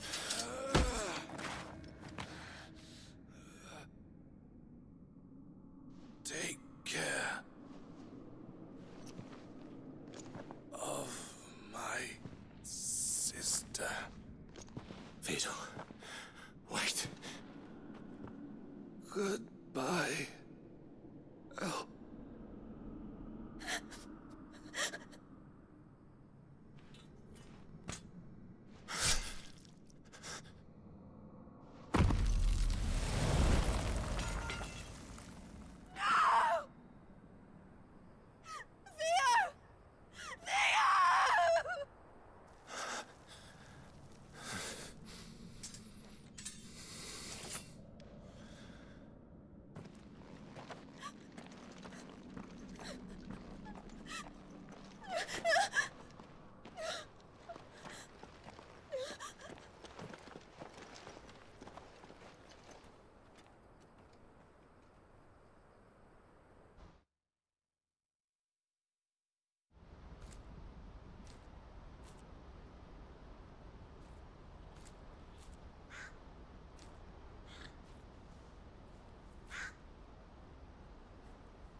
Thank you, Clive. I think I'll be all right now. That was true bravery he showed. Leading the dragon away from the village like that. His first instinct was always to protect people. To put others' well-being before his own. And now he's gone. Because I sent him to that place, against his will. It wasn't against his will. He was ready to do whatever it took to show you he could stand on his own. So that you would finally be free to live your own life. To live my own life? He never could come to terms with the choice I made.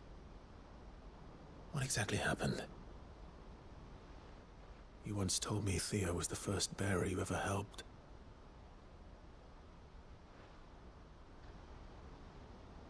We grew up in Canva. We were born to one of the great trading houses. And I was chosen to inherit the family business. I had my father's head for figures, you see. Theo did not. While I studied the art of commerce, he played at soldiers instead. A late bloomer, in more ways than one.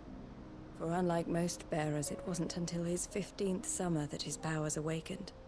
My parents tried to drive him out of the house and into the care of the constables. But before they could, I took him into mine. Theo told me something else. He clearly admired your devotion to the cause of freeing others like him from slavery. But he said you deserved a better life than this. He wanted to free you from what he called your bonds, just as you freed him from his. I would be lying if I said I had not wondered from time to time how much easier my life might have been if I had allowed Theo to be taken and devoted myself to the family business instead.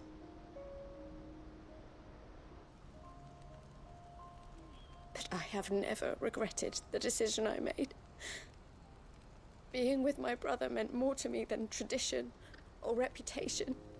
I only had to look at him to remind myself of that night and the choice I made, and the fact that I would make the same choice again in a heartbeat.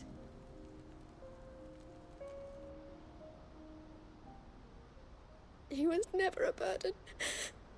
How could he even think that? If anything, I was the one who weighed him down. You weren't, Eloise. He said it himself, that he had always been grateful to you for saving him, and that he wanted to repay you by letting you live the life you were denied. Neither you nor Theo weighed each other down. You loved one another. You did whatever was necessary to continue living your lives together, and you always would have. You're right. All I ever wanted, all I ever did, it was so we could be together. Oh, Theo, why did you have to...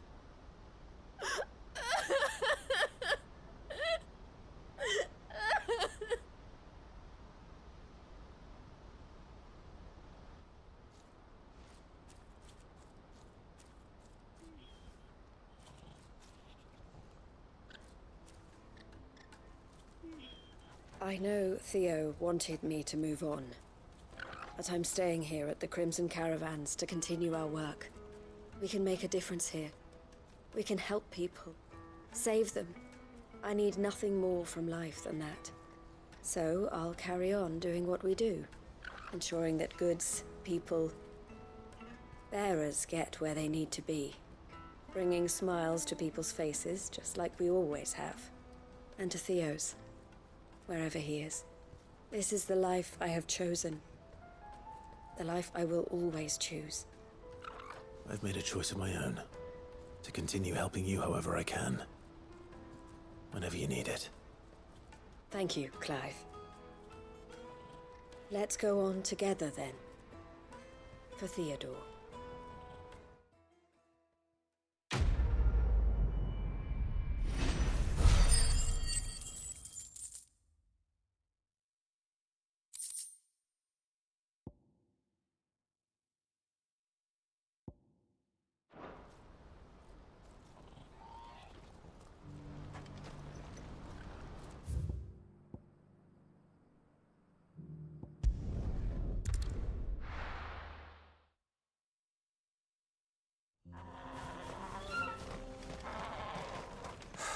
So Dravost is still standing. For now, at least. If you can swing a hammer, you can...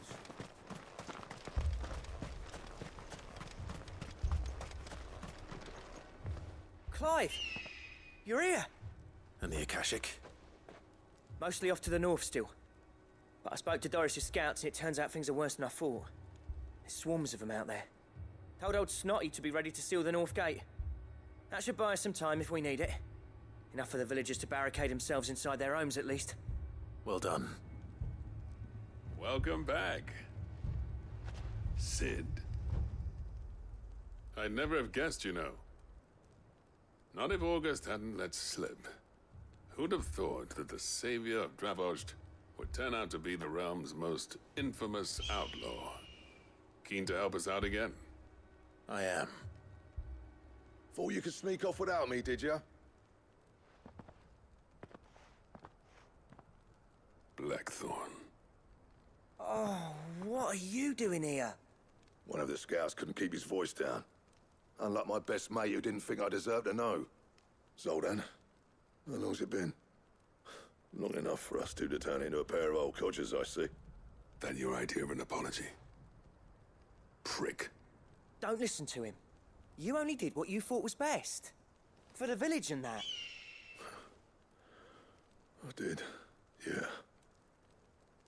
But that ain't the whole of it. Vulcan, our master, didn't leave the chiefdom to the two of us. He left it to me, the best blacksmith in Dravost, barring himself, of course. Bloody stupid tradition, in my opinion.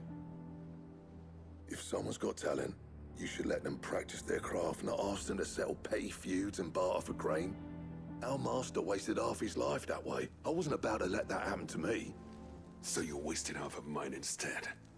You're what Dravost needed. Under me and my precious ideals, this place wouldn't have lasted a year. So I left to devote myself to the work and spare you lot the consequences. I may be a selfish prick, but I only did what I felt I had to. What you had to do was your duty! Even if it meant we all starved? Enough. This is no time for bickering. You can finish beating each other up once Dravost is safe. Fine. I've said my piece anyway. Yeah, so have I. Sorry, Clive. I shouldn't have stuck my nose in. We're short enough on time as it is. Still, give us a mo, would you? I need to get my head straight before any of them Akashic try to bite it off. Prick or not, I won't abandon Dravost to a swarm of Akashic. You, ready for the off, then? Cheers, Clive. Just say the word. The villagers know to keep out of sight when the fighting starts. You, We can't afford to waste any more time. Right you are. Might be worth having one last word with the scouts, though. Don't want any nasty surprises, do we? Oh, and Blackthorn, you and Zoltan might be better off staying inside the... Akashic on the move.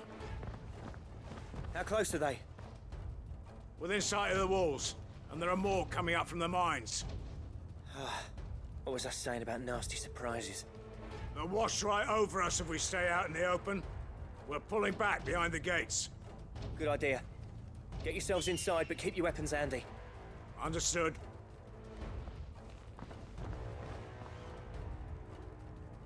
I'm prepared to fight if I have to. Well, let's hope you don't.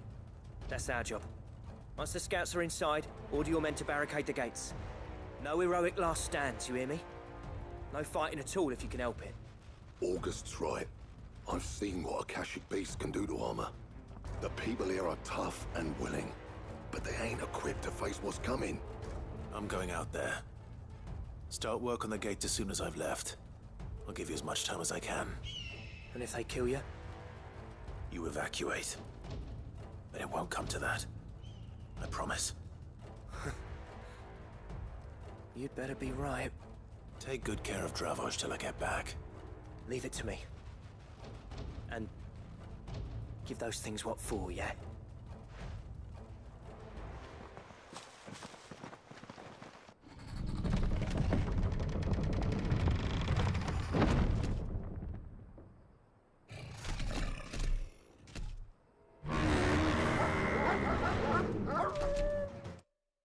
All right. Which one of you's first?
Is that it?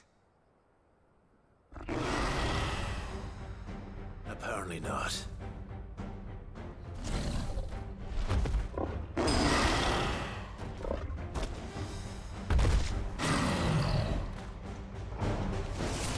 Not getting past me.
Now, the question is, did I miss any?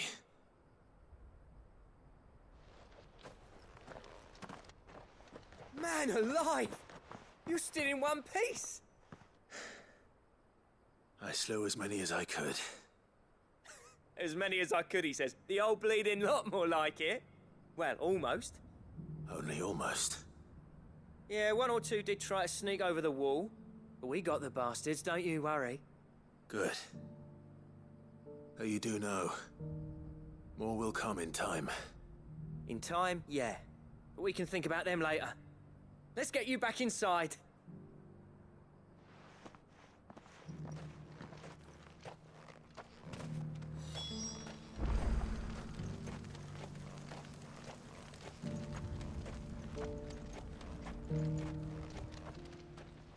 Sid! You're even more fearsome than your reputation. Enough to give those Akashic monsters nightmares. I almost felt sorry for the wretched things. But mostly, I felt grateful. Dravoged won't forget what you did today. I'm afraid I've only delayed the inevitable. There's no getting rid of that ether flood. Meaning that any living thing which stumbles into those mines will end up clawing at your walls again.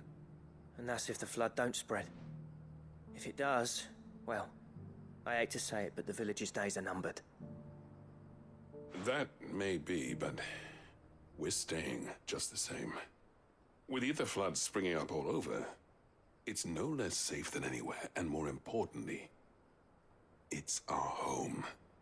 We'll fortify the gates to the north, and I'll see that they're guarded day and night. All right. Then we'll give you a hand shoring up those defenses. As for you, Blackthorn, that's twice you've turned up when Dravoj needed you. So, thanks. I shouldn't have stayed away so long. And I shouldn't have left without talking it over with you first. Too bloody right you shouldn't. Though I doubt I'd have listened. I always envied you. How you made everything look so easy when, for me, it was anything but. You leaving gave me the perfect excuse to hate you. And from that day on, I never once stopped to wonder what it would have been like if you'd stayed. But what you said earlier, it was true. You'd have been the death of this place. Finally, something we can agree on. I hope you see the sense of it eventually. You kept this place alive. Alive, perhaps. Wealthy even, but Dravoj isn't what it once was. Our work used to be the pride of Dalmekia. Now, we churn out the same rubbish day after day because it's easy and turns a profit. It's not about the craft anymore. I wouldn't send my sons to war wearing the shit most of our smiths are making. I've kept working, honing my skills, trying to lead by example, but no one sees the point. The average castle apprentice has as much passion for the craft as our current lot. Come back to us, Blackthorn. Remind Dravoj what a true master blacksmith looks like. I'll even man those bellows of yours if it means we can work at the same forge again. That's a kind offer.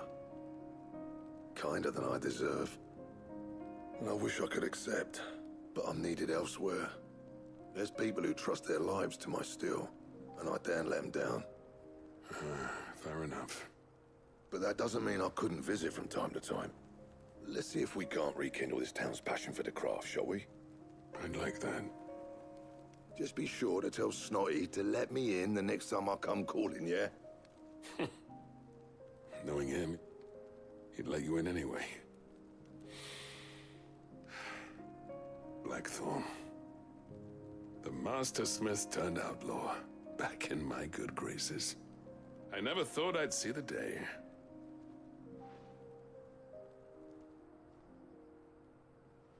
I'd say that went pretty well, wouldn't you? Even better than I'd hoped. Sid, I've got something for you.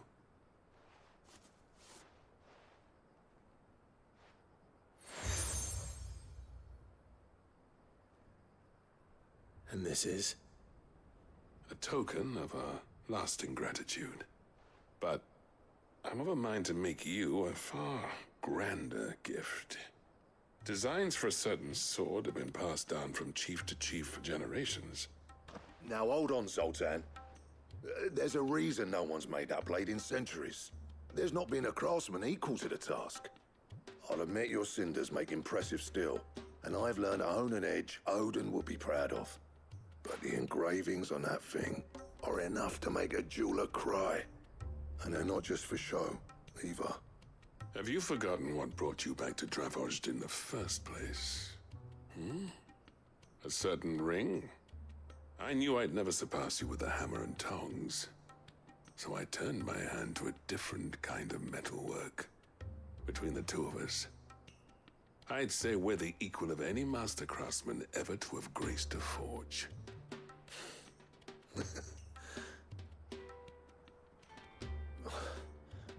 You know what? I think you might be right. Clive, you wouldn't mind if Zoltan came back to the hideaway, would you? He's more than welcome, as long as he can keep our secret. Right.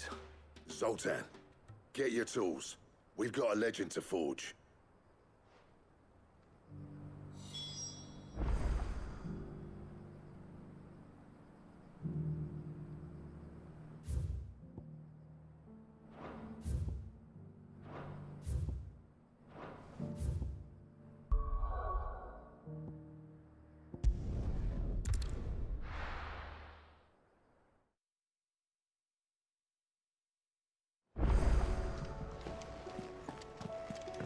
Come back.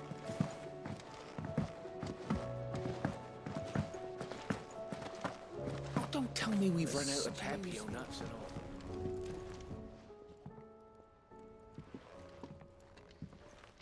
Ah, the man himself. We were just about to make a start on that sword I promised you. It's funny, but none of this would have been possible without your help. You remember Camille? We'll be using his leather work for the grip. The steel, meanwhile, will be tempered in a fire, burning the cinders you charmed out of old Zoltan here. And that whetstone from the Outer Isles, that'll be what gives the blade its edge. And the final flourish will be my talented colleagues' engraving. A team effort led by the greatest blacksmith alive. Now, save that talk till the thing's finished, yeah? Right. I'm ready if you are. To the bellows it is, then.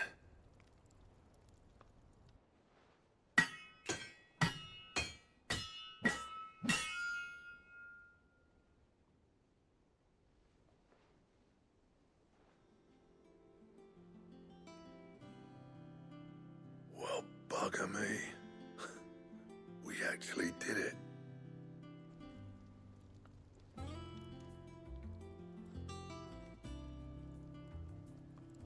The sword to end all swords. Ragnarok. It's quite something. I, trust you'll take good care of it. Thank you. Both of you. So, does this make you pair the greatest craftsman alive, then? This? Nah.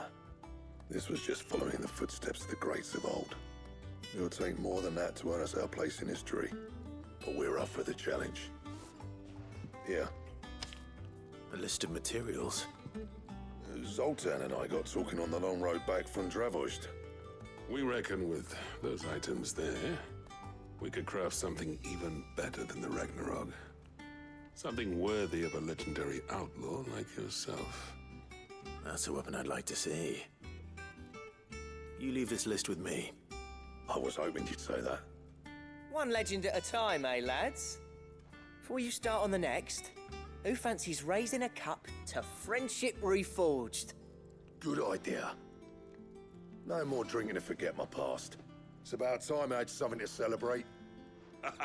Then tap the kegs! Vulcan's boys are on their way!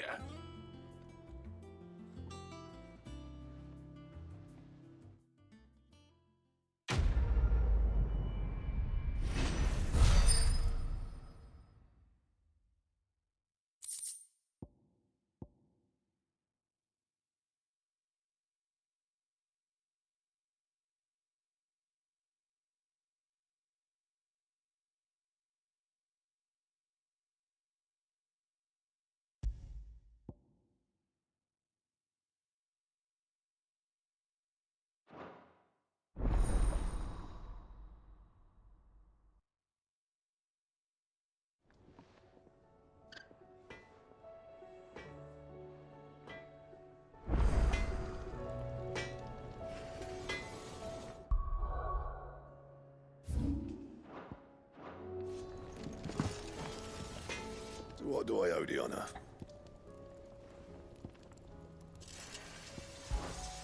So, will it be?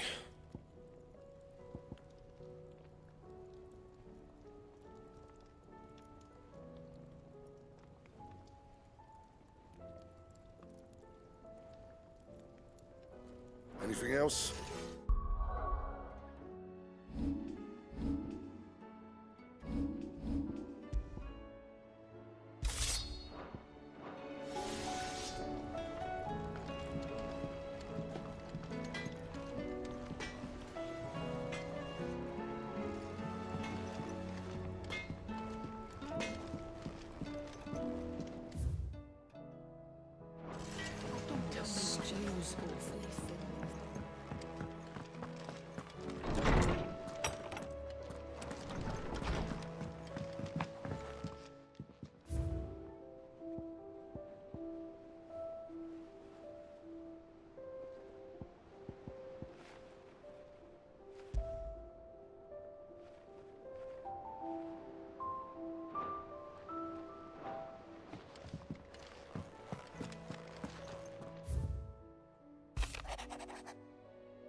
Dora should be somewhere nearby.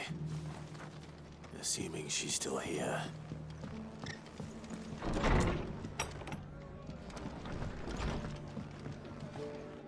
Ah, Clive. I was just about to send for you.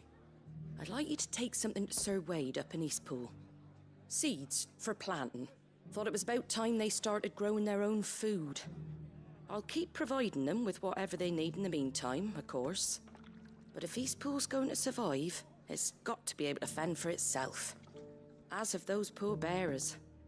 They've lived their whole lives in servitude, but now they're their own masters. Small wonder they ain't got the foggiest how to provide for themselves. So it's up to us to teach them. And if you're wondering why you, well, the Wagoneers taking supplies up that way have been coming back with more and more reports of Akashic around the village of late. Sir Wade's putting a brave face on it, but I think even he's starting to worry. And if he's likely to share those concerns with anyone, it's you. All right. Thanks. Wouldn't ask if I didn't have to. There. That should be enough to keep him in Gazal Greens for a few years at least. Gazal Greens. Not the most mouth-watering crop, I'll admit. But they're hardy, they grow fast, and they fill a hole. Better that than something that'll wither away at first frost. And chocobos love 'em too, which is no small thing. When I say all of us need to pull together to get Eastpool back on its feet, I mean all of us. They ain't exactly succulent, but cook 'em right and they're just about bearable. I'll take your word for it. Anyway, Sir Wade'll know what to do with them. And if he don't, well, I'll go up there and show him myself. I'm sure you will.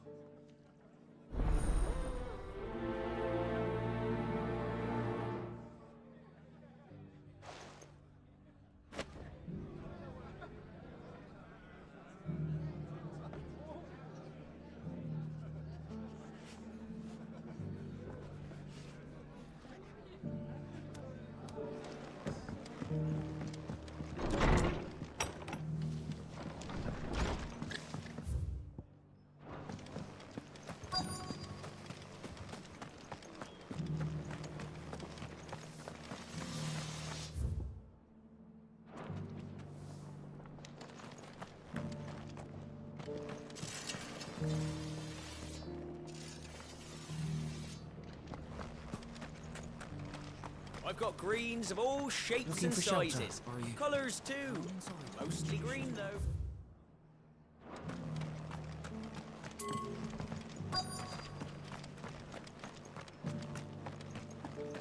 Just because the heavens have gone to reckon.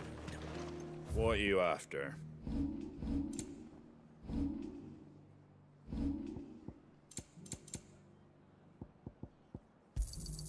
Thanks very much.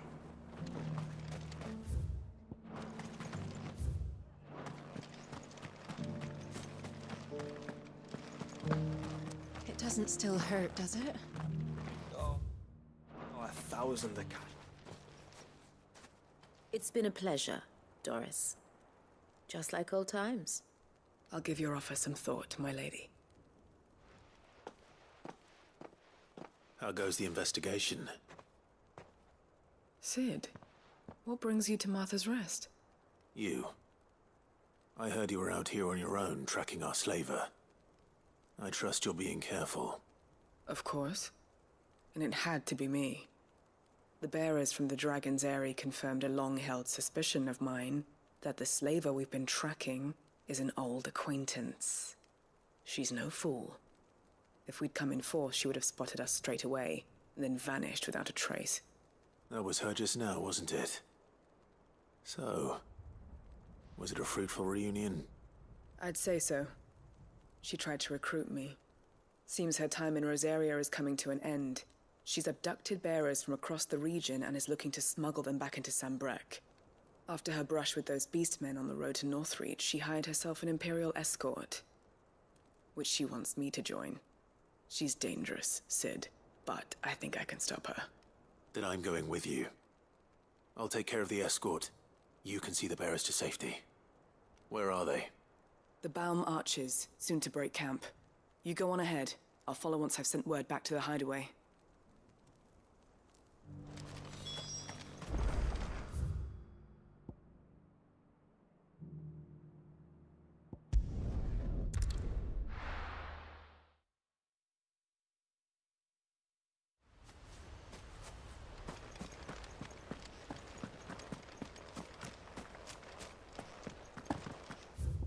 I heard the Guardian saying we're supposed to grow our own.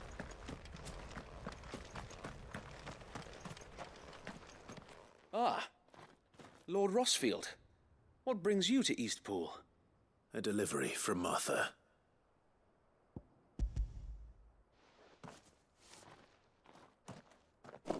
These are Gizal green seeds. Martha's keen to cut the apron strings, then, is she? I jest, of course. You see, I had thought we might be able to revive the old wheat fields, but they'd long since gone to seed, only without the seeds. Martha was hoping you might be able to show the bearers how to plant and tend these, so that they'll be able to fend for themselves. That's not a bad idea. These bearers had only recently escaped their bonds before we brought them here. They know little of freedom, of providing for themselves and their loved ones. Unless we teach them how to live like free men, I fear that all we have achieved in bringing them here is to exchange one master for another. Not that myself and the Guardians have been the best example to them so far, subsisting almost entirely on Martha's charity as we do. It's about time we all started to provide for ourselves, bearers and Guardians alike. Unfortunately, we've been a little too busy of late to focus on much besides bolstering our defenses. There have been alarming reports of... The Horde is closing in. They're coming, so wait, all of them. Damn it all, I thought we'd have more time. Gather the men in the square. Send to the rest for reinforcements. Yes, Sir Wade. The Horde. A Kashek, a veritable legion of them. They've been seen prowling around the northern reaches for a while now. We don't have the numbers to hold back a swarm that size. I had hoped to build a perimeter wall so that myself and the Guardians might be able to defend the village, but... Now you're out of time. Precisely. If reinforcements from the rest arrive before they do, we may just scrape through, but I fear that's rather an enormous if.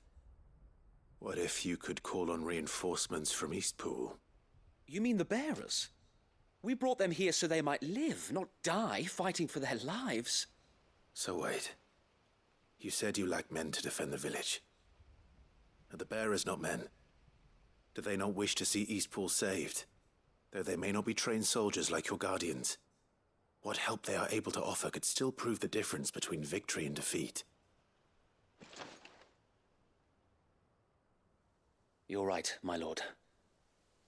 I will appealed to them.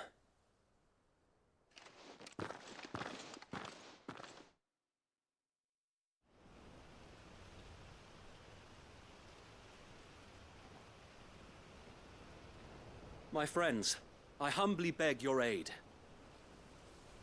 We Guardians are few and our enemies many. But I swear we can defeat them with you at our side. You would send us to the slaughter. To serve as bait for those fiends so that you and your men might be spared. And to think we trusted you. Say what you will. A home is not worth dying for. But it is worth fighting for.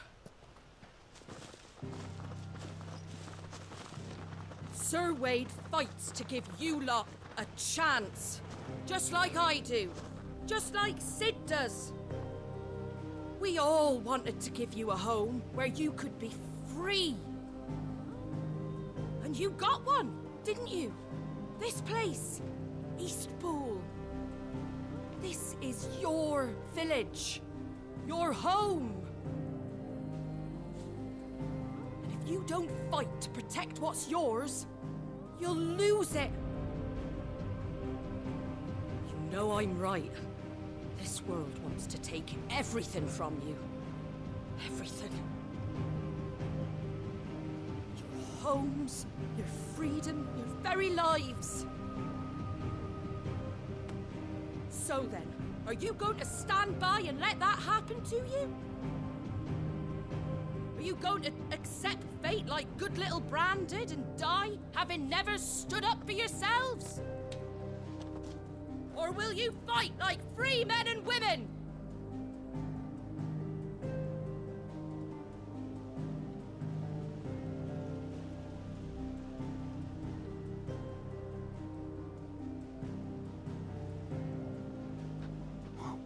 What do you do? All right. Give me a sword. I never dreamt I'd have a home of my own.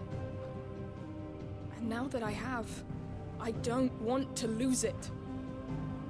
I will protect what's mine, or die trying. We all will.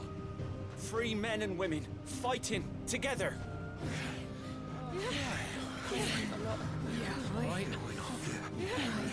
For Eastpool! For Eastpool!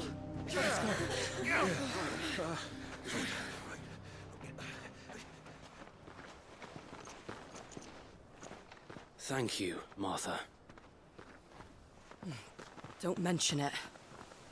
Just promise me one thing. That you'll show them how freeborn fight. Gladly.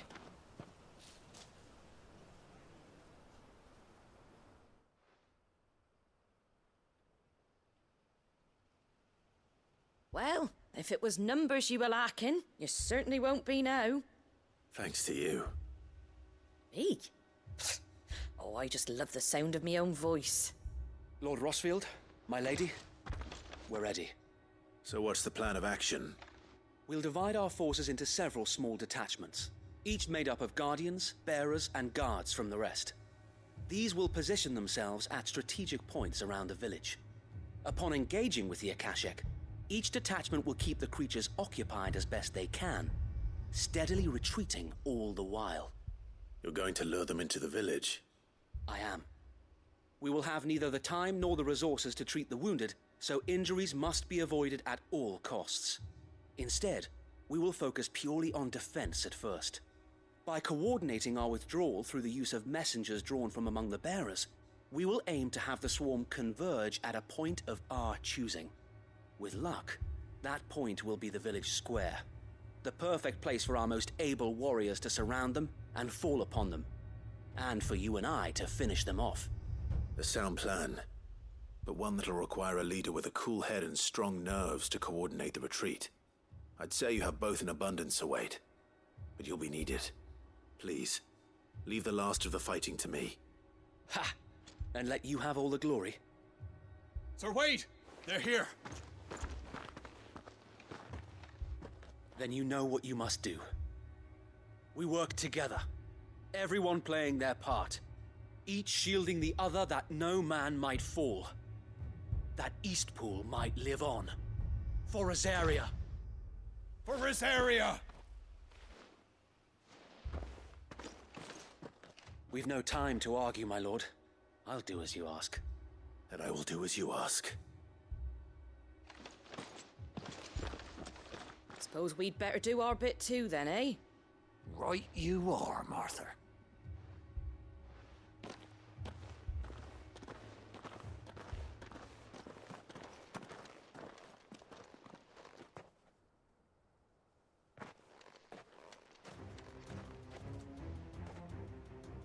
The calm before the storm.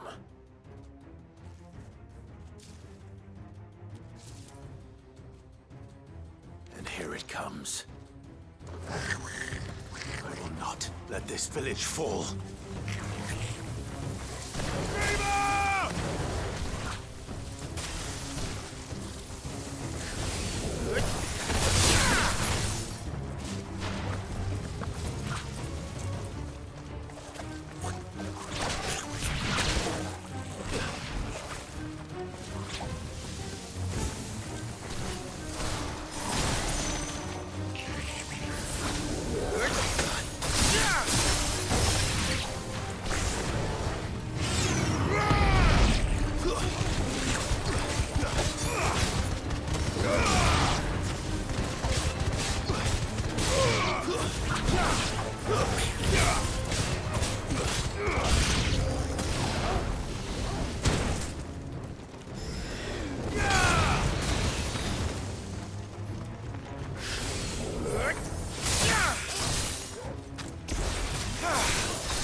Looks like that's the last of them. Lord Rosfield! Change of plan! What is it? Owl from the rest. An Akashic curl's been sighted on Rhiannon's ride and is headed in their direction. Well, the better half of her guard is here. So wait, how many Akashic remain in Eastpool? Hard to say. My men are still facing some resistance, but I think the worst is behind us. I could order a detachment or two to fall back and... No. Let them finish the job. You stay here too, Sir Wade. Your men need you. I'll go after the Curl. Join me only when Eastpool is won. If you're sure, my lord. May the Founder protect you.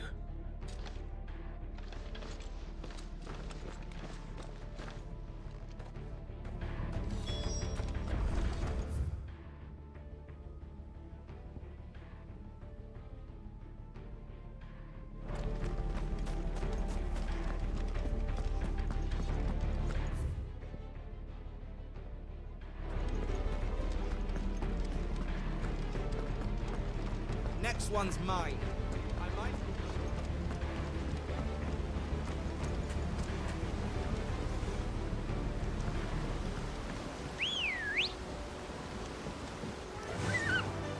master.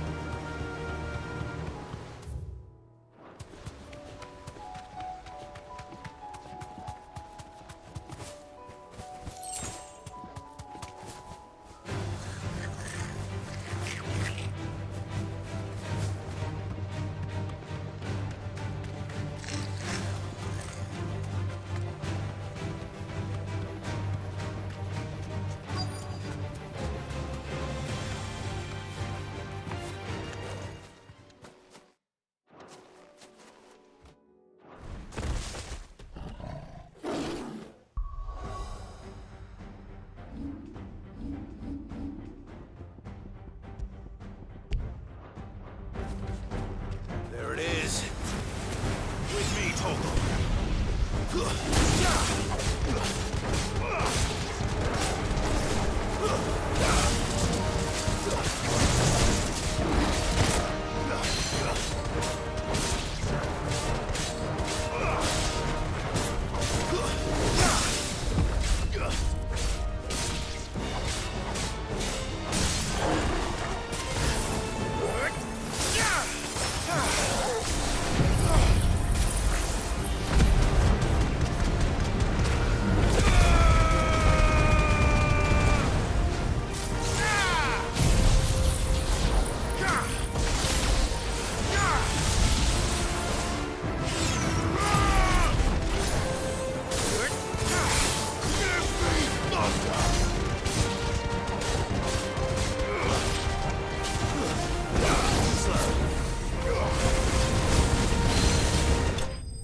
All right.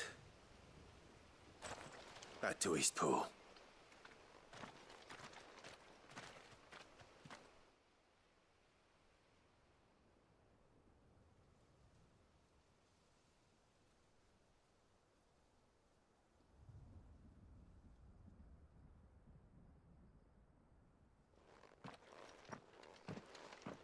Lord Rosfield, the Curl, is it?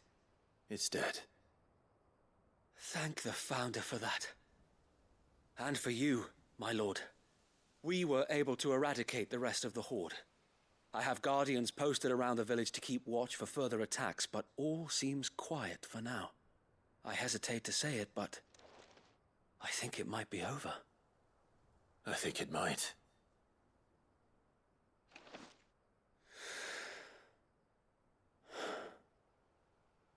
We did it. We saved Eastpool. Thank you, my friends. Thank you. No, Sir Wade. It's us who should be thanking you. You brought us together. Showed us what it means to fight for what you hold dear. We never had nothing to call our own before. We didn't know what it meant to protect it, but now we do. We really do. Forgive us, Sir Wade. You and your people saved us, and still we doubted you. But there's no doubt in my mind anymore. We're free men now, so we have to start acting like it. We have to fight to protect what's ours, to protect Eastpool. And we shall. We all shall. Together. This is our home. And if anyone or anything tries to take it away, they'll have us to answer to. Come on then. Let's get to work. This village isn't going to rebuild itself.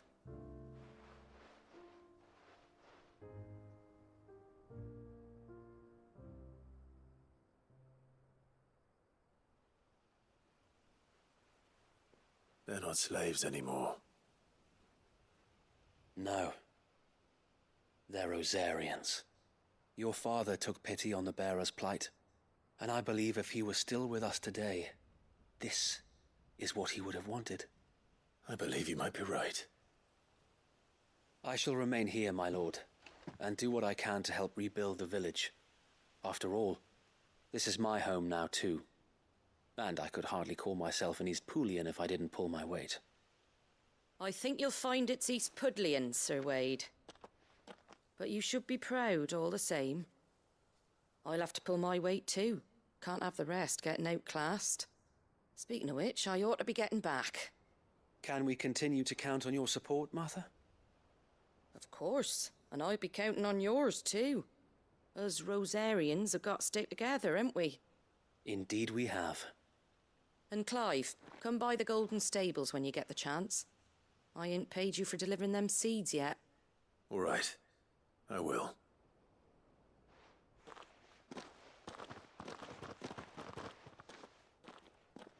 Lord Rosfield, do you remember our very first mission together? Clearing the goblins from the Stillwind marshes? How could I forget?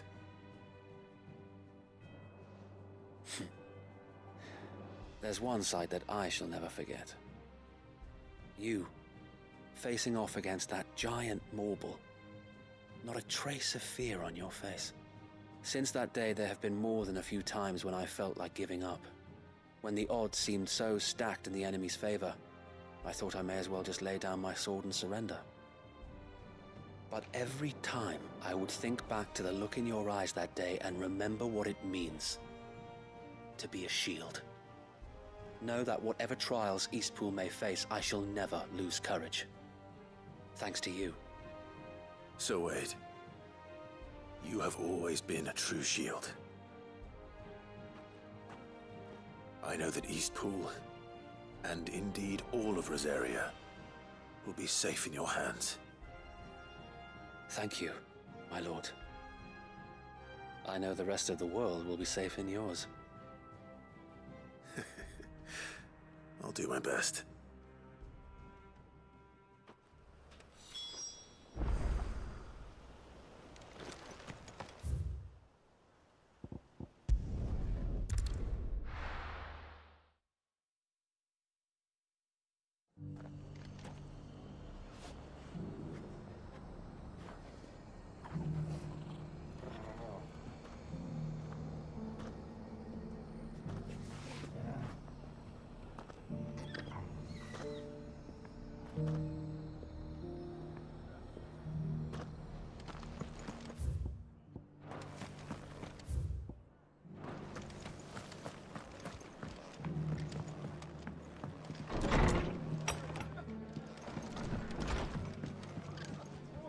The hero returns. It's lucky you came by when you did, eh? Not only did my seeds get delivered, but you went and saved Eastpool and all. I just did what I could. And it's only right that you get rewarded for it. Take it before I change my mind. Thank you, Martha. So, Eastpool's finally back on its feet again. And a home to free bearers. Who'd have thought we'd see the day, eh? Well, it was your idea.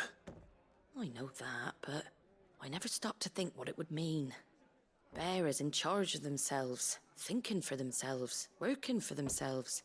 Like your hideaway, but not even hidden away. Though I suppose the rest ain't much different nowadays. You know, bearers living free like that reminds me of when I first met Sid. Loath as I am to recall that particular day. I take it you didn't always see eye to eye. What happened? Well, if you really want to know, I started doing what I do long before I met Sid. In fact, that's how I met him. Or at least how he came to meet me. He showed up at the stables one day, asking questions about who'd been buying up bearers. Founder knows what he thought I was doing with them.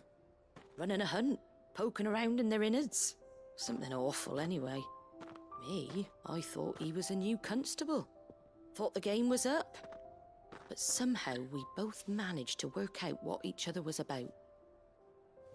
And before I knew it, the cheeky arse was rattling on at me about how I was doing it all wrong. After all my hard work. Told me I was giving them relief, but not freedom. That my bearers were still dying as slaves. Got right under my skin, it did. Told him if he didn't like it, he could bugger off and report me to the garrison. And do you know what he did? He smiled. And then he laughed. And then I did the same. We made a pact that day, that whenever one of us was in need, the other would always be there for him. And you were? Well, we both wanted the same thing. To make life better for bearers. Just like your dad. Do you know I was born right around the time Elwyn became Archduke? Growing up, I saw how he tried to change things. He certainly didn't lack for ambition, that one. Indeed. But the loftier one's ambitions, the harder they are to achieve. Which is why those of us who follow in their footsteps need to finish what people like Sid and my father started. Suppose you're right, aye. And if we don't manage it, there's always them who come after us. Good thing we've got a few half-decent sorts waiting in the wings, eh? It's almost enough to give you a little bit of hope. Just a little. Anyway, enough nattering. Better get back to work. Let's see about making everyone some dinner, shall we? The least the folks who saved Eastpool deserve is a hot meal. And you and me ain't gonna save the world on an empty stomach neither. That sounds like a wonderful idea.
Good.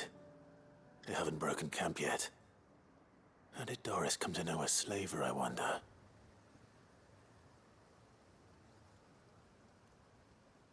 We've waited long enough. She's not coming. Ready the bearers. We're leaving. Back to civilization, is it, Mom? With all haste. Lest any of you lackwits start talking like these feckless bumpkins. I presume your men are ready. We've suffered too many delays as it is. Any more and I'll be docking your pay. Yes, Mom. Oh, but before you go, it appears we have company. Kill him.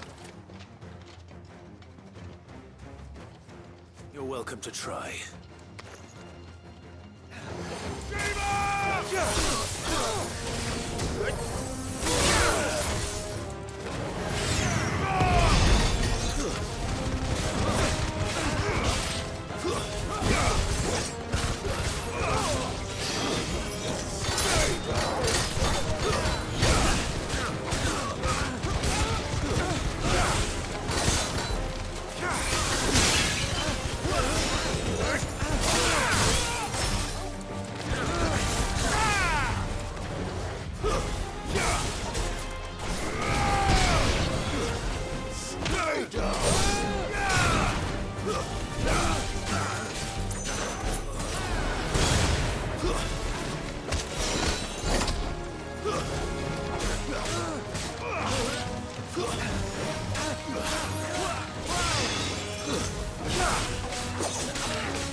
So much for your escort.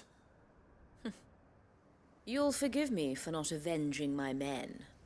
I'm not the swordswoman I used to be. I surrender. Do with me as you wish, Cid the Outlaw. Cid! Ah, Doris. I take it you're not here to rescue me from our brooding renegade? You know, I always wondered where you'd vanished to. But casting your lot with this criminal of all people... Better fighting for a cause than killing for coin. I'm sorry, Cid. I should have told you sooner. This woman, my former master, once trained bearer children to be weapons in service of the highest bidder. She raised me like a daughter, and I did terrible things to earn her favor. It wasn't all terrible, surely. We had our fun, too. You were always so eager to learn, and had such clever hands. All my other children took either to the blade or to the books. Always either or. But you proved yourself a master of both. That's why I kept you for my own. How about it, my little dagger? Care to swear that blade to me again? I never swore my blade to you, nor will I ever. I fight for a higher cause, to liberate the bearers of this world. Farewell, Master. Thank you for making me the weapon I am. You always were a righteous child. Perhaps that's the reason I loved you so.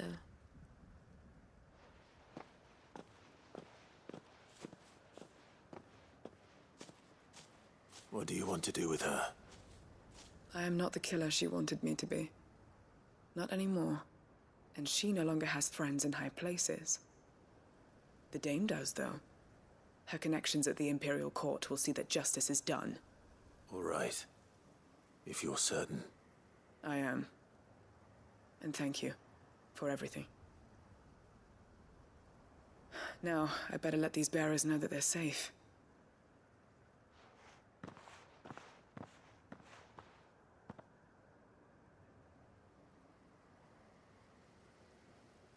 And I should head back to the hideaway and put Cole's mind at ease.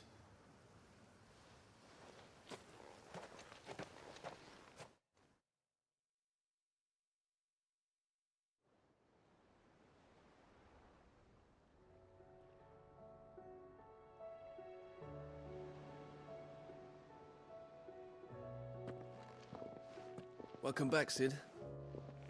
Doris's message just arrived. I hear you saved more bearers from being smuggled across the border. With any luck, they'll be joining us in the hideaway shortly. Oh, and your letter. You don't need to worry about Doris anymore. I'd been hoping as much. She mentioned one or two things in her report. So the slaver we'd been chasing all these months was her former master. Wish I'd known. She's been arrested, by the way, over in Sambrek. Went quietly, or so we're told. And she won't be getting off lightly. The Empire may have no love for bearers, but it's none too fond of black market traders either. Can't have been easy for Doris. I'm sure it wasn't. But don't worry. She'll be all right. I hope so. Suppose you should know, eh? You had quite the past yourself before you came here, or so I understand. Anyway, thanks again, Cid. The Cursebreakers would be lost without Doris. And you, of course. Keep up the good work, Cole.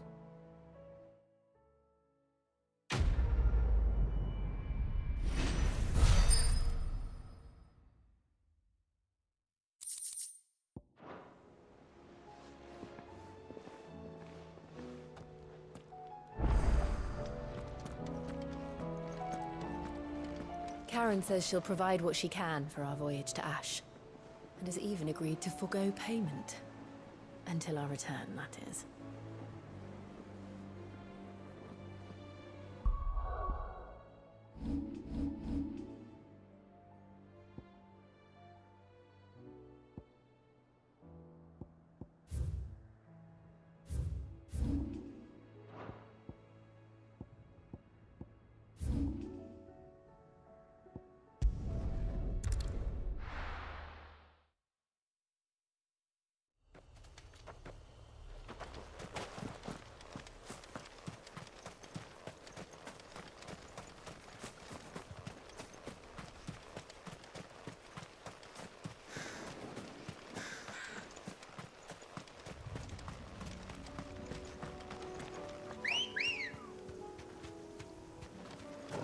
Good girl.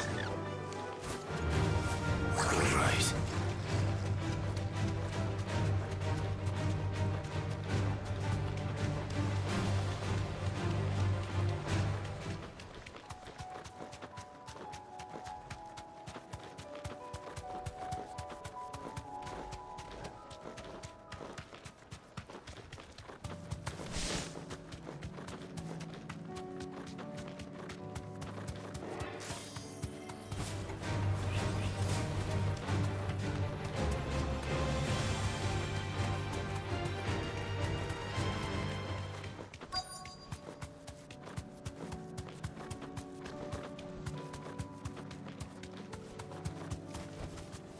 You deserve a rest.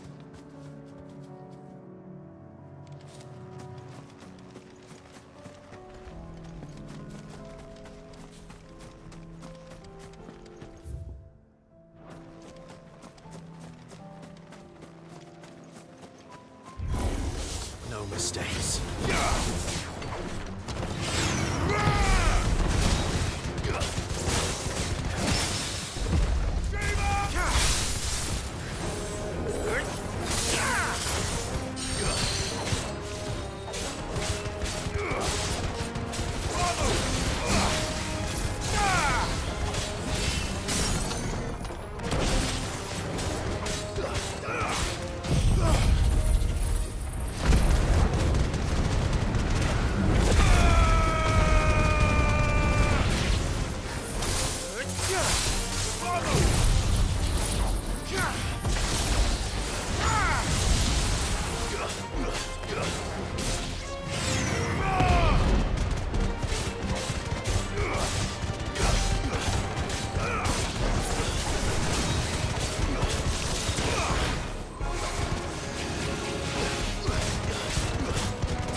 Two down, one to go.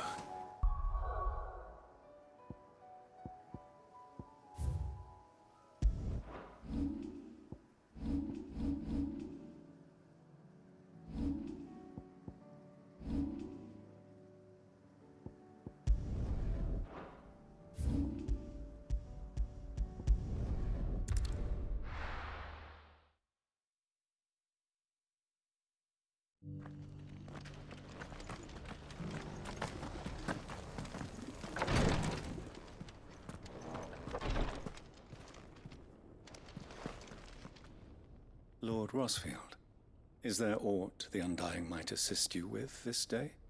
Perhaps.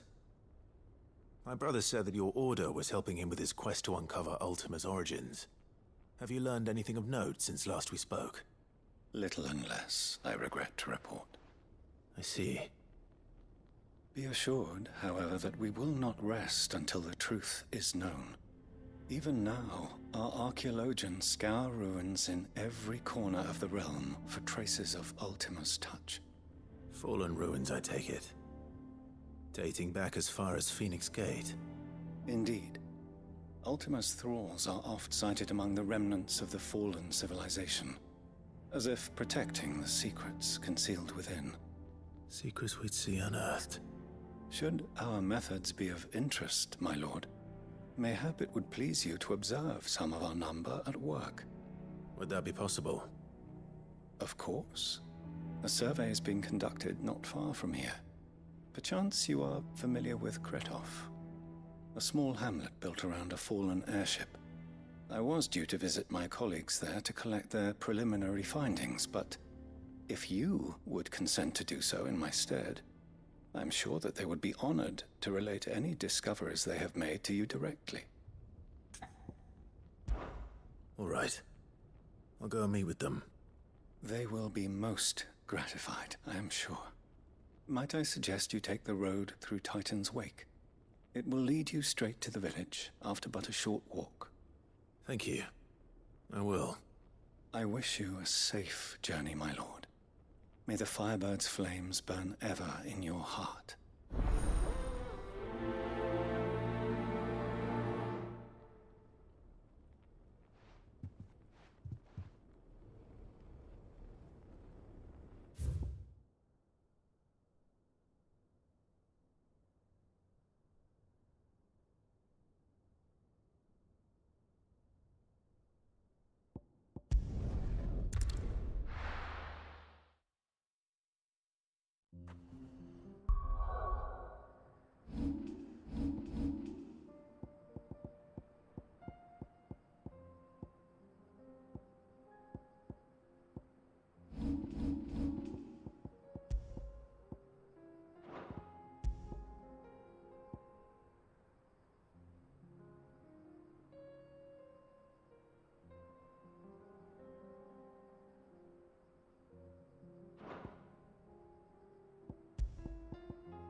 Fly, Ambrosia.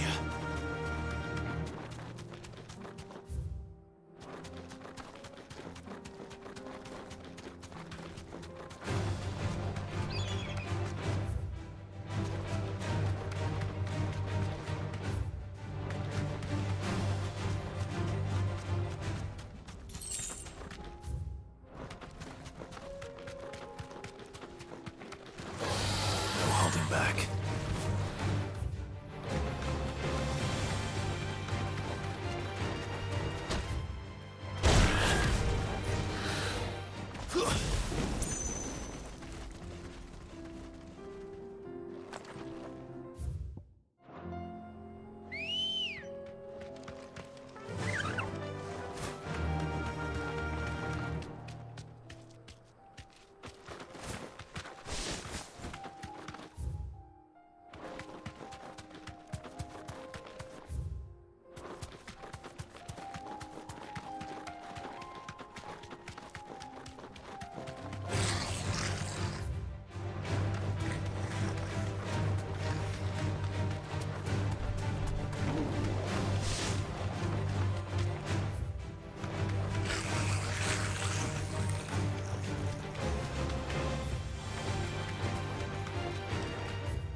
Time to fight.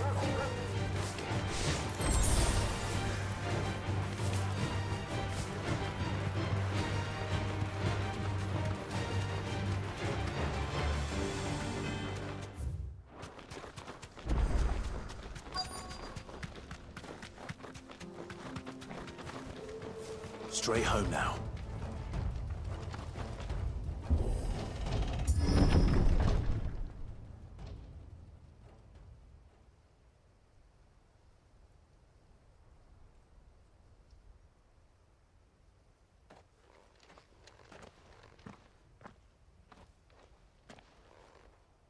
Oh no.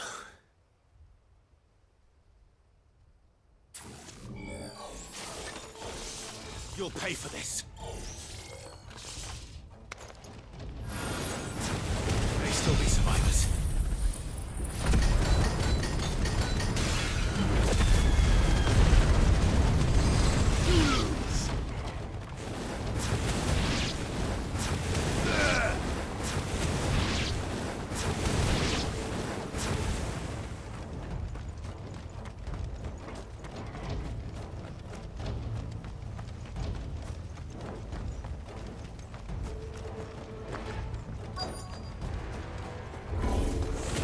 Whatever that thing is, I'd say it's their leader. Nice try.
Should have stayed in the past. These must be Cyril's colleagues. You have our thanks, stranger. Who are you? Ah, forgive me, my lord. I did not recognize you. You are Lord Rosfield, are you not? We are archaeologians, tasked with surveying this site. When the echoes appeared, our brothers here occupied their attentions. Thanks to them, and to you, we were, for a mercy, able to see our duty to its conclusion. You call that a mercy? Your brothers might still be alive if you put their safety before your duty. Surely this survey wasn't worth dying for. We are charged with uncovering Ultima's origins. A duty of the highest import, as I'm sure you will agree. And you think your dead brothers would agree with you too? I know they would. They gave their lives for the cause, an honor to which all Undying aspire. Now, to what do we owe the honor of your presence, Lord Marquis? Cyril told me of your work here, and I agreed to collect your findings in his stead. I see. That is most kind. Pray, take them then, with our humble thanks. May the Firebird's flame burn ever in your heart, as it does in ours.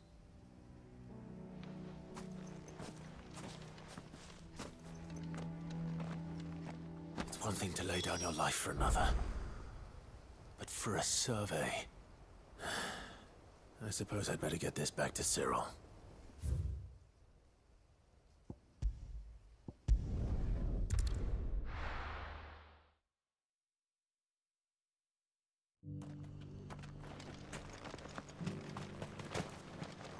Welcome, welcome.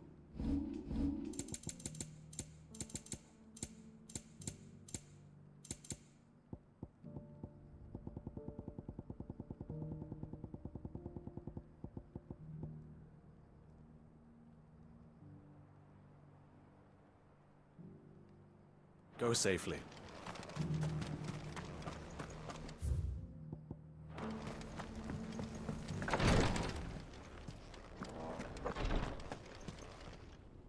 Ah, you are returned, my lord. I collected your colleagues' preliminary findings. Here, take them.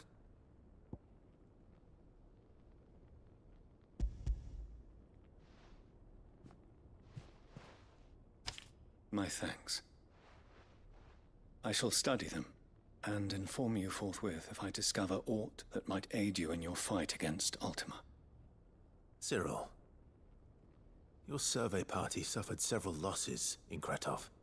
Losses which could have been avoided, had the others not chosen to complete their work, instead of saving their friends. Were these your orders? No. This was their choice. Every Undying devotes his life to the service of the Phoenix. It is our sole duty, and should we die in discharging it, so be it. Even when death is avoidable.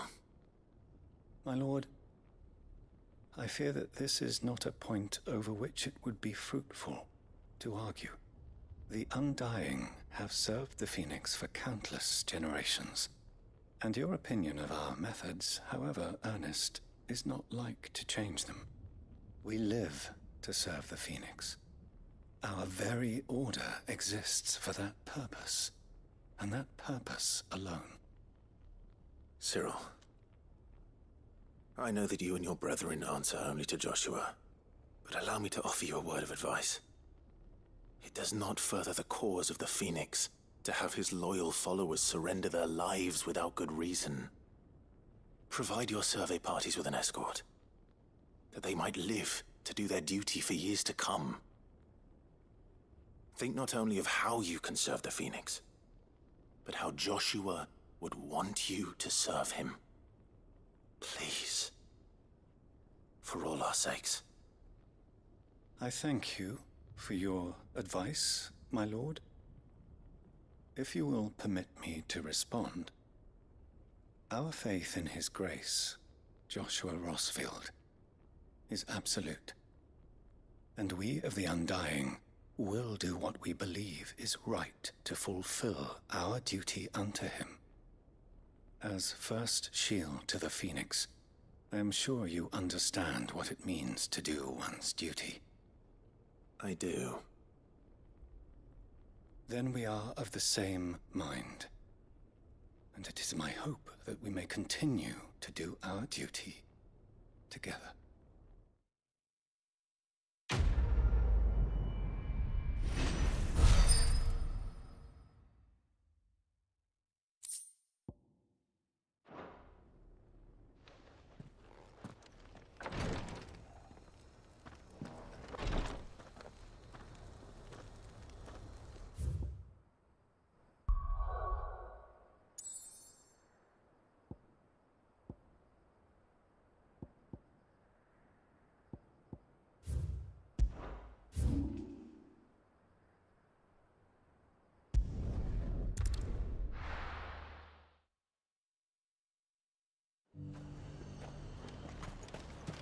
The Dominion's all but done for. Was that shouting I heard from the barracks?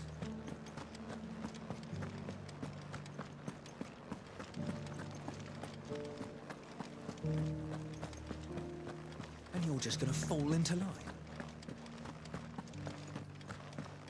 I don't trust this Duke.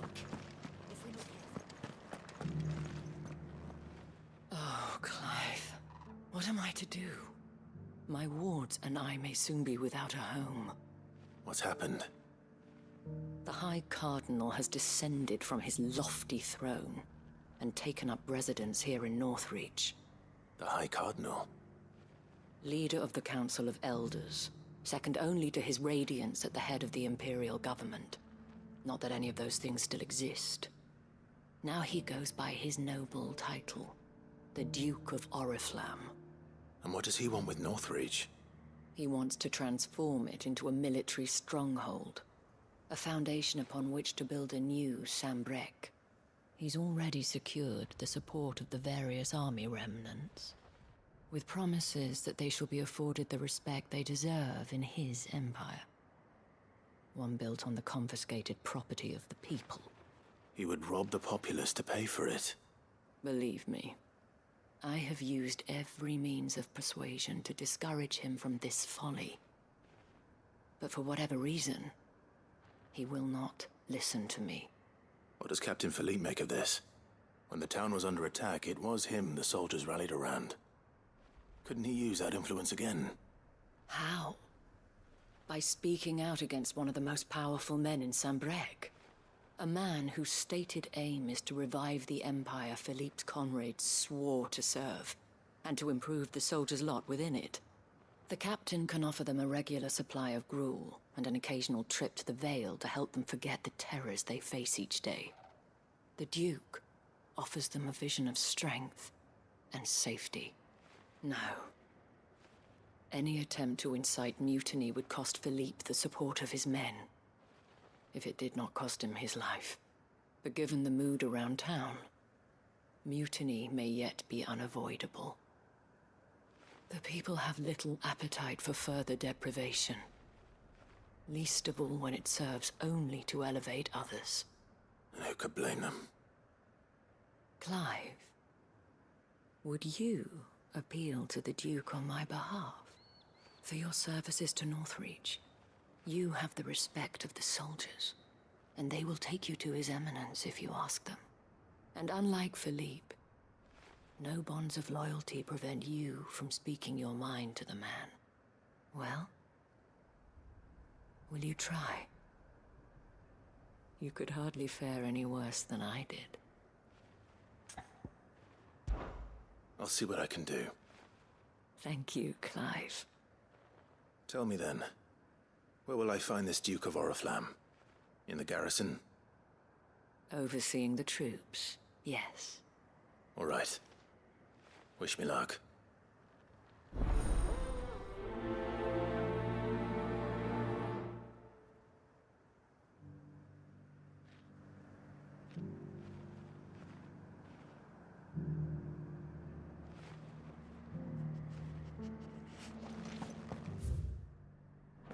may have met this Duke before, at the Remembrance Ceremony.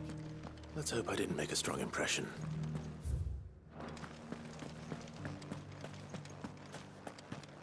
It's not only control of the garrison he wants.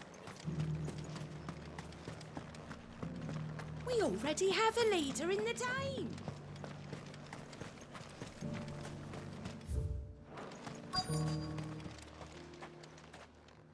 Halt!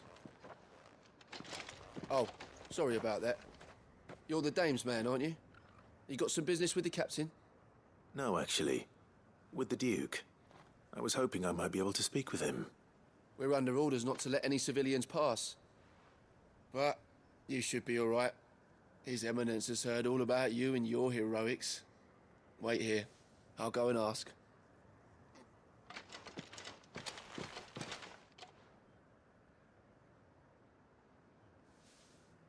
So, you are the sellsword who lent his aid to the garrison. The Empire owes you a debt, and I shall see it repaid. But tell me, is it wealth that you seek, or favor? Neither, Your Eminence. I thought only to inquire about your plan to turn Northreach into a stronghold. Ah, I see. You are worried the expanded garrison will render your services redundant. Yet you needn't be. A proud fighting man like yourself shall always have a place here. Pride of place, in fact. For too long has the contribution of the noble soldier been under-reckoned. But no more. For it is they who shall see the Holy Empire rebuilt, beginning right here in Northreach. Why here, Your Eminence? The town has been fortunate enough to escape largely unscathed from the recent troubles.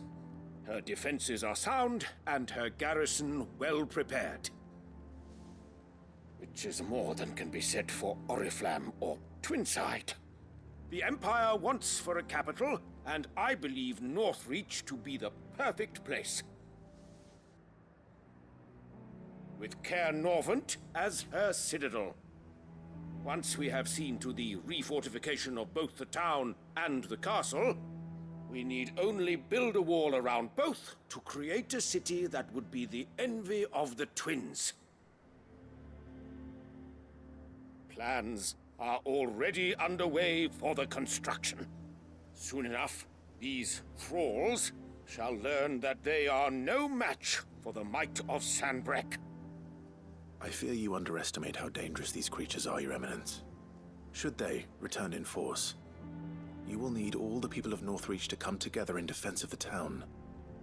Something they may be loath to do if they've been deprived of their worldly goods. The people will do as their leaders command. If Sanbreque is to be rebuilt, she will require a functioning government. One whose authority is beyond question. That is why this levy is necessary. So that any man who wishes to join the army might do so and be fed, outfitted, and paid as befits a defender of the Empire. And yet there are those who persist in peddling the treasonous lie that I seek to steal from the people and drive them from their homes. I suspect they're afraid of losing what little they have left. Precisely. The common folk have little and less, and you mean to deprive them of even that. You would sow the seeds of your new empire in your own salted earth. Sabine, we have discussed this. Yes, and I told you then how putting the empire before her citizens would lead only to revolt. Without an empire, there are no citizens. And in yours, there will be only beggars. Is that what Griga wills for her people? Do not take her name in vain, Sabine. I'll come back later. A citizens' revolt. I wonder what the people really think of the Duke's plan. It wouldn't hurt to ask them, I suppose. Let's begin with those on the other side of the wall.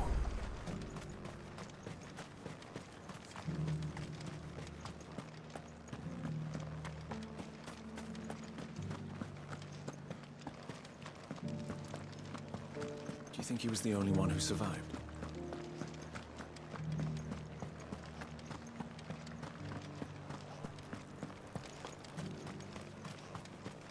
The Dominion's all but done for. Lucky we stayed here. I've been hearing a lot of talk about a certain Duke. Nothing good, I'll wager. Going around acting like he owns the place.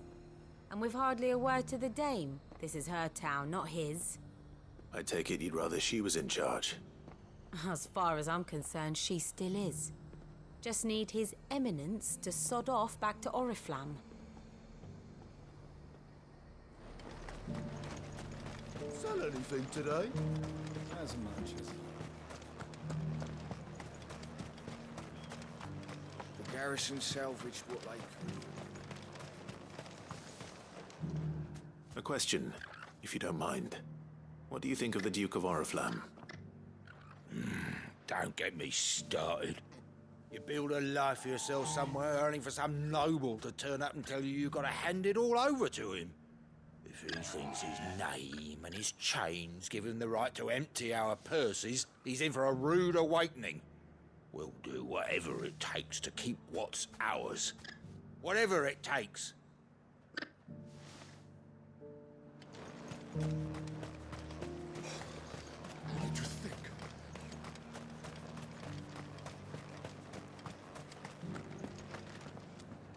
All right there. What is it you're after, sir? Just your opinion, actually. I wondered what you thought of the Duke of Oriflamme. Oh, him. Not much. None of us traders do. It's thanks to nobles like him that we had to set up shop this side of the wall in the first place. Couldn't have the rabble getting any closer to the holy capital, could they? And now he's trying to drive us out completely, threatening to take everything we got from us if we don't clear off. If the dame said she wanted him run out of town, I'd be straight through that checkpoint, tar bucket in hand. Well, the people seem united enough. What about the soldiers?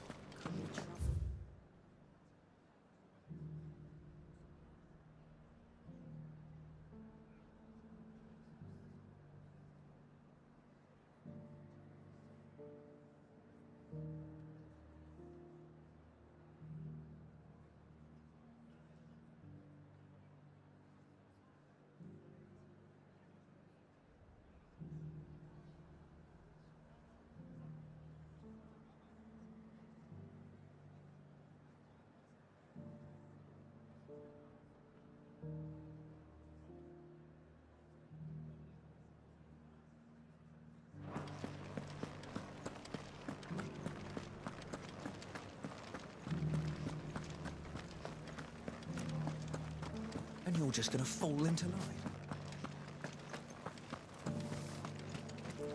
Excuse me, do you have a moment?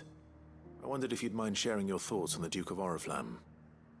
Well, he's made a lot of enemies coming in the way he did. I mean, look around us. You can see the state the realm's in. The traders might not like having the screws put on them, but if they volunteered a few more of their hard-earned gil before things got bad, maybe they wouldn't have to. I think the Duke's got a point when he says rebuilding the Empire's the best way of making sure we're all protected. And if that means people who don't know one end of a sword from another have to make way for those who do, well, that's just how it goes. It's not only control of the garrison he wants. We already have a leader in the Dame. One at a time now. There's enough for... You. You're the one who was talking to His Eminence. On the Dame's behalf, yes. I was trying to persuade him not to take the people's goodwill for granted, but it seems my words fell on deaf ears. What do you think of his plans? I'm a soldier, mate. He tells me what to do, not the other way round. Listen, I've got nothing but respect for the Dame, but I've got a family to look after. That's where my loyalties lie, not with the town or the Empire, but with my wife and children. If the Duke can get us the men and the equipment we need to fight off those blue-skinned bastards, I don't care how he does it.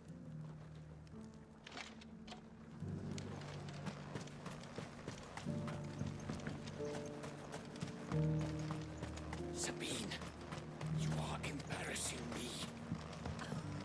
You're embarrassing yourself. I hear the Duke of Oriflamme plans to turn this town into some sort of fortress.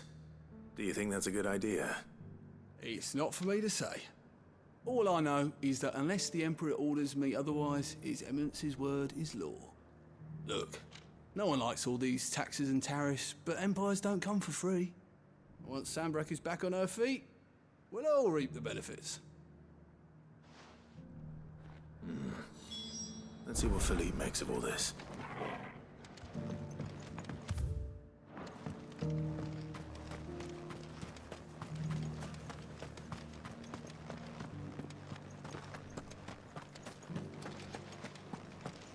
Well, what do you think?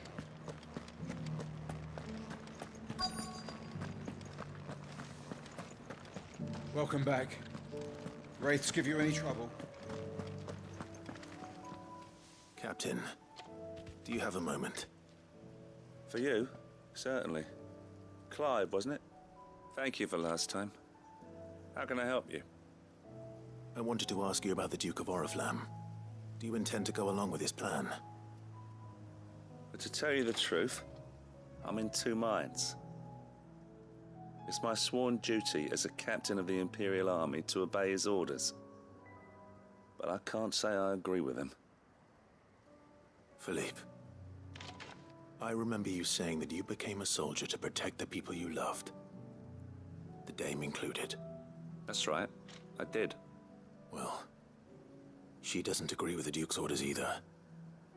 She thinks they could tear Northreach apart.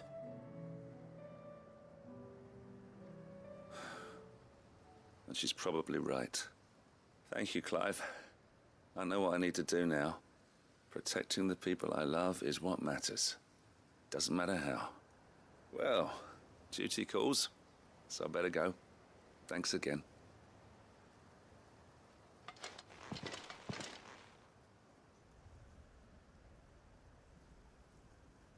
It seems Philippe wants to do the right thing at least. I expect Isabel will be pleased to hear that, if nothing else.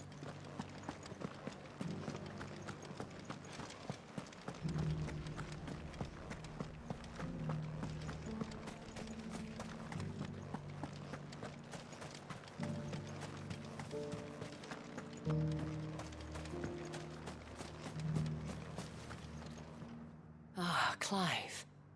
How did you fare? Were you able to speak with the Duke? I was, but...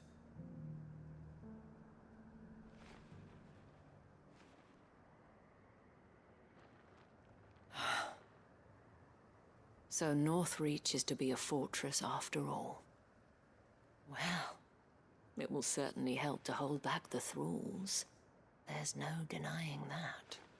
Though I doubt it will come as much consolation to the townspeople whose worldly goods are confiscated to pay for it. They deserve to be heard, Clive. To have a say in this new empire the Duke means to build. Sadly, His Eminence values their obedience more than their opinions, and hopes to reassert the authority of the state. I fear he sees the people as mere pawns on his chessboard to be sacrificed for the greater good. Needless to say, they themselves are of a different opinion, and would rather their destinies were in your hands. The soldiers, meanwhile, are content to follow their orders. And not just because of the Duke's rank, but because of his vision. I thought as much. Had I sworn to protect Sanbreque, I dare say I too would want nothing more than to see it rise from the ashes. Thank you for trying. But the battle is lost. I don't know about that. What happened to your uniform? I handed it in, along with my resignation. Told the lads I wished them well, but that I owe it to those I love to call it a day. Why? Because I realize what really matters to me. Not following some nobleman's orders for the sake of it, but protecting what I care about. Protecting Northreach. I honestly don't know when those monsters will return, but I'm certain they're not finished with us yet. And when they do come back, we need to be ready for them. We need to stand together, all of us. And with you to lead us, milady, I reckon we can do it. It was you who finally convinced me, Clive. There's no point following orders if they go against everything you believe. Indeed. All of us, standing together. That has always been Northreach's best hope, and one which still lies within our grasp. We have only to turn our attentions to the true enemy. Thank you, Philippe, for showing me what I must do. Anything for you, milady. Speaking of standing together, would you mind if I borrowed a few of the lads from the Vale to help keep watch around the town? I fear His Eminence has loftier tasks in mind for the guard. Not at all. Be my guest. Wouldn't be the first time.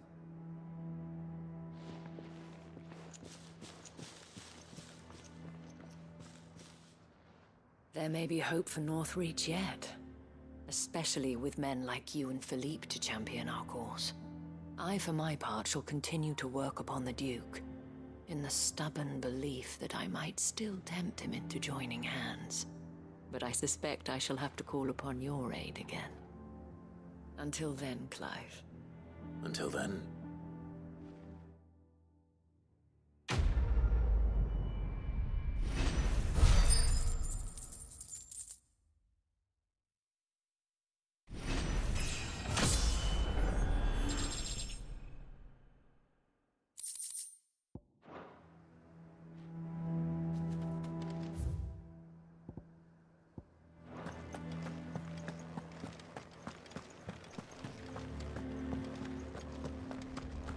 Your town needs you. Saw the captain just now.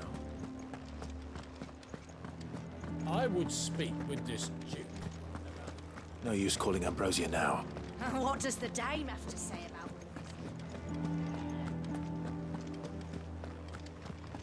I swore to protect this town and the people I love.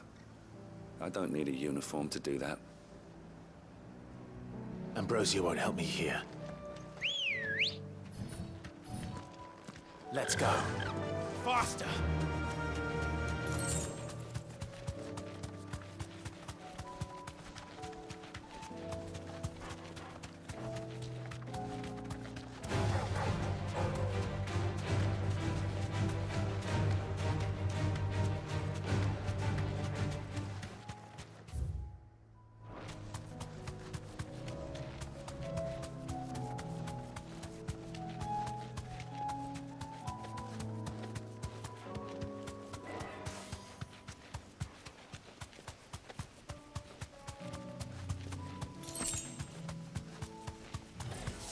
Enough of you, are there?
That's all of them. Owain can uncross his toes now.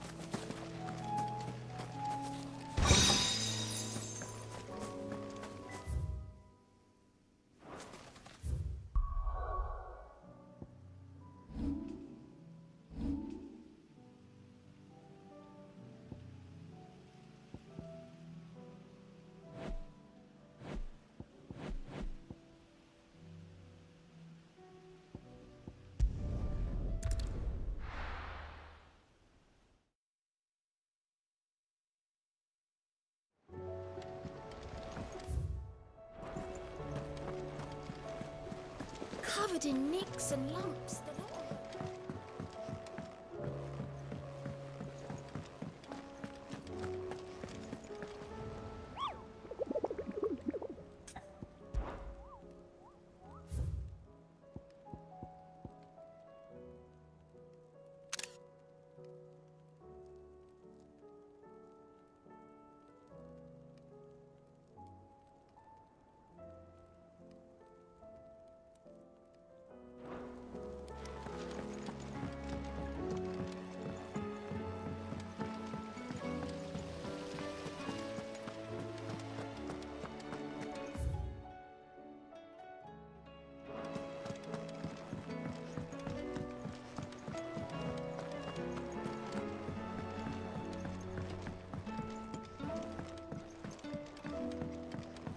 How was she?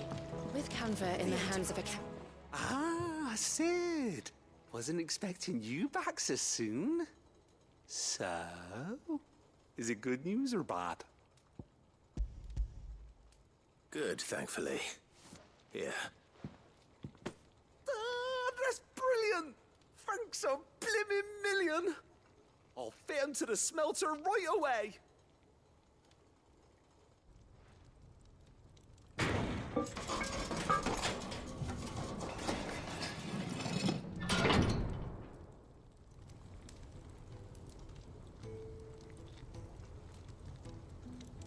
May I present to you the Telemon Furnace? Ain't bad, is she? She's a beauty. You saved my bacon again, Sid, and I ain't about to let your good deed go unrewarded. It's fine, really. My bag's flexible enough already. Oh, don't say that. I'm sure I can make a few improvements to it yet. You could just buy me a bigger... How about that clasp? Looks a bit stiff. Reckon you could loosen it up and make some more room? And I reckon I know how. With a new alloy we've been working on. The Telemon Furnace was just what we needed to perfect it. It's a metal, see? So it's lovely and strong, but it's also, well, stretchy, if you can believe it. Stretchy metal. Well, if you insist. That is the spirit. You'll love it, I promise.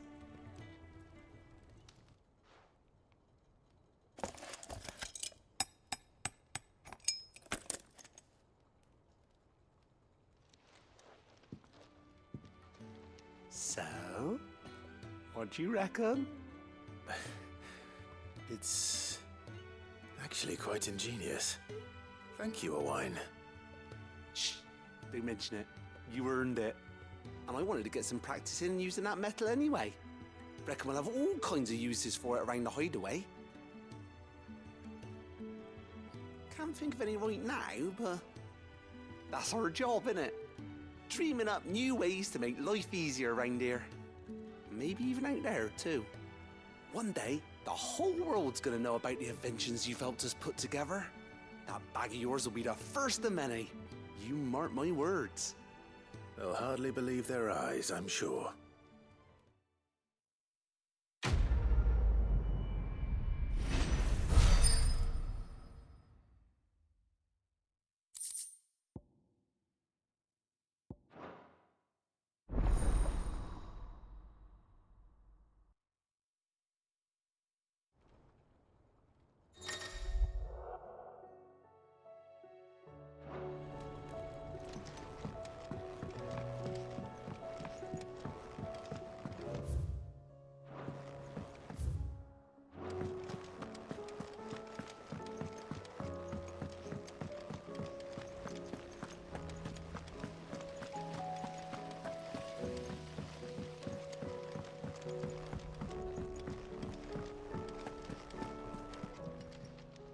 Welcome to the Patron's Whisper.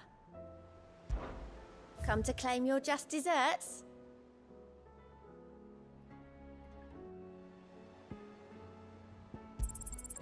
Here you are. Best of luck out there, Sid.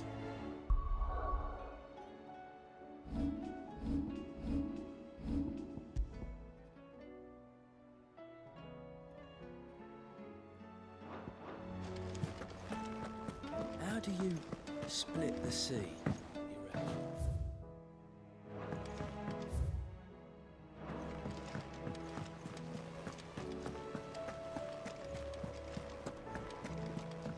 Come back.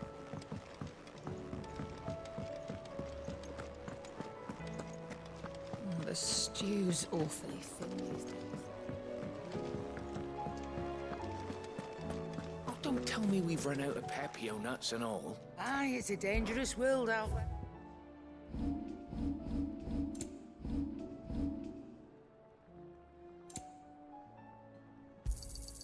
It'd better all be here.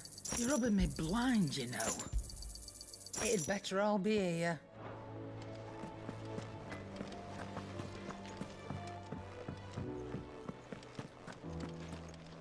I will not forget this kindness, my lord. I shall go to Eastport, but as soon as the rebuilding work is complete, I promise to return.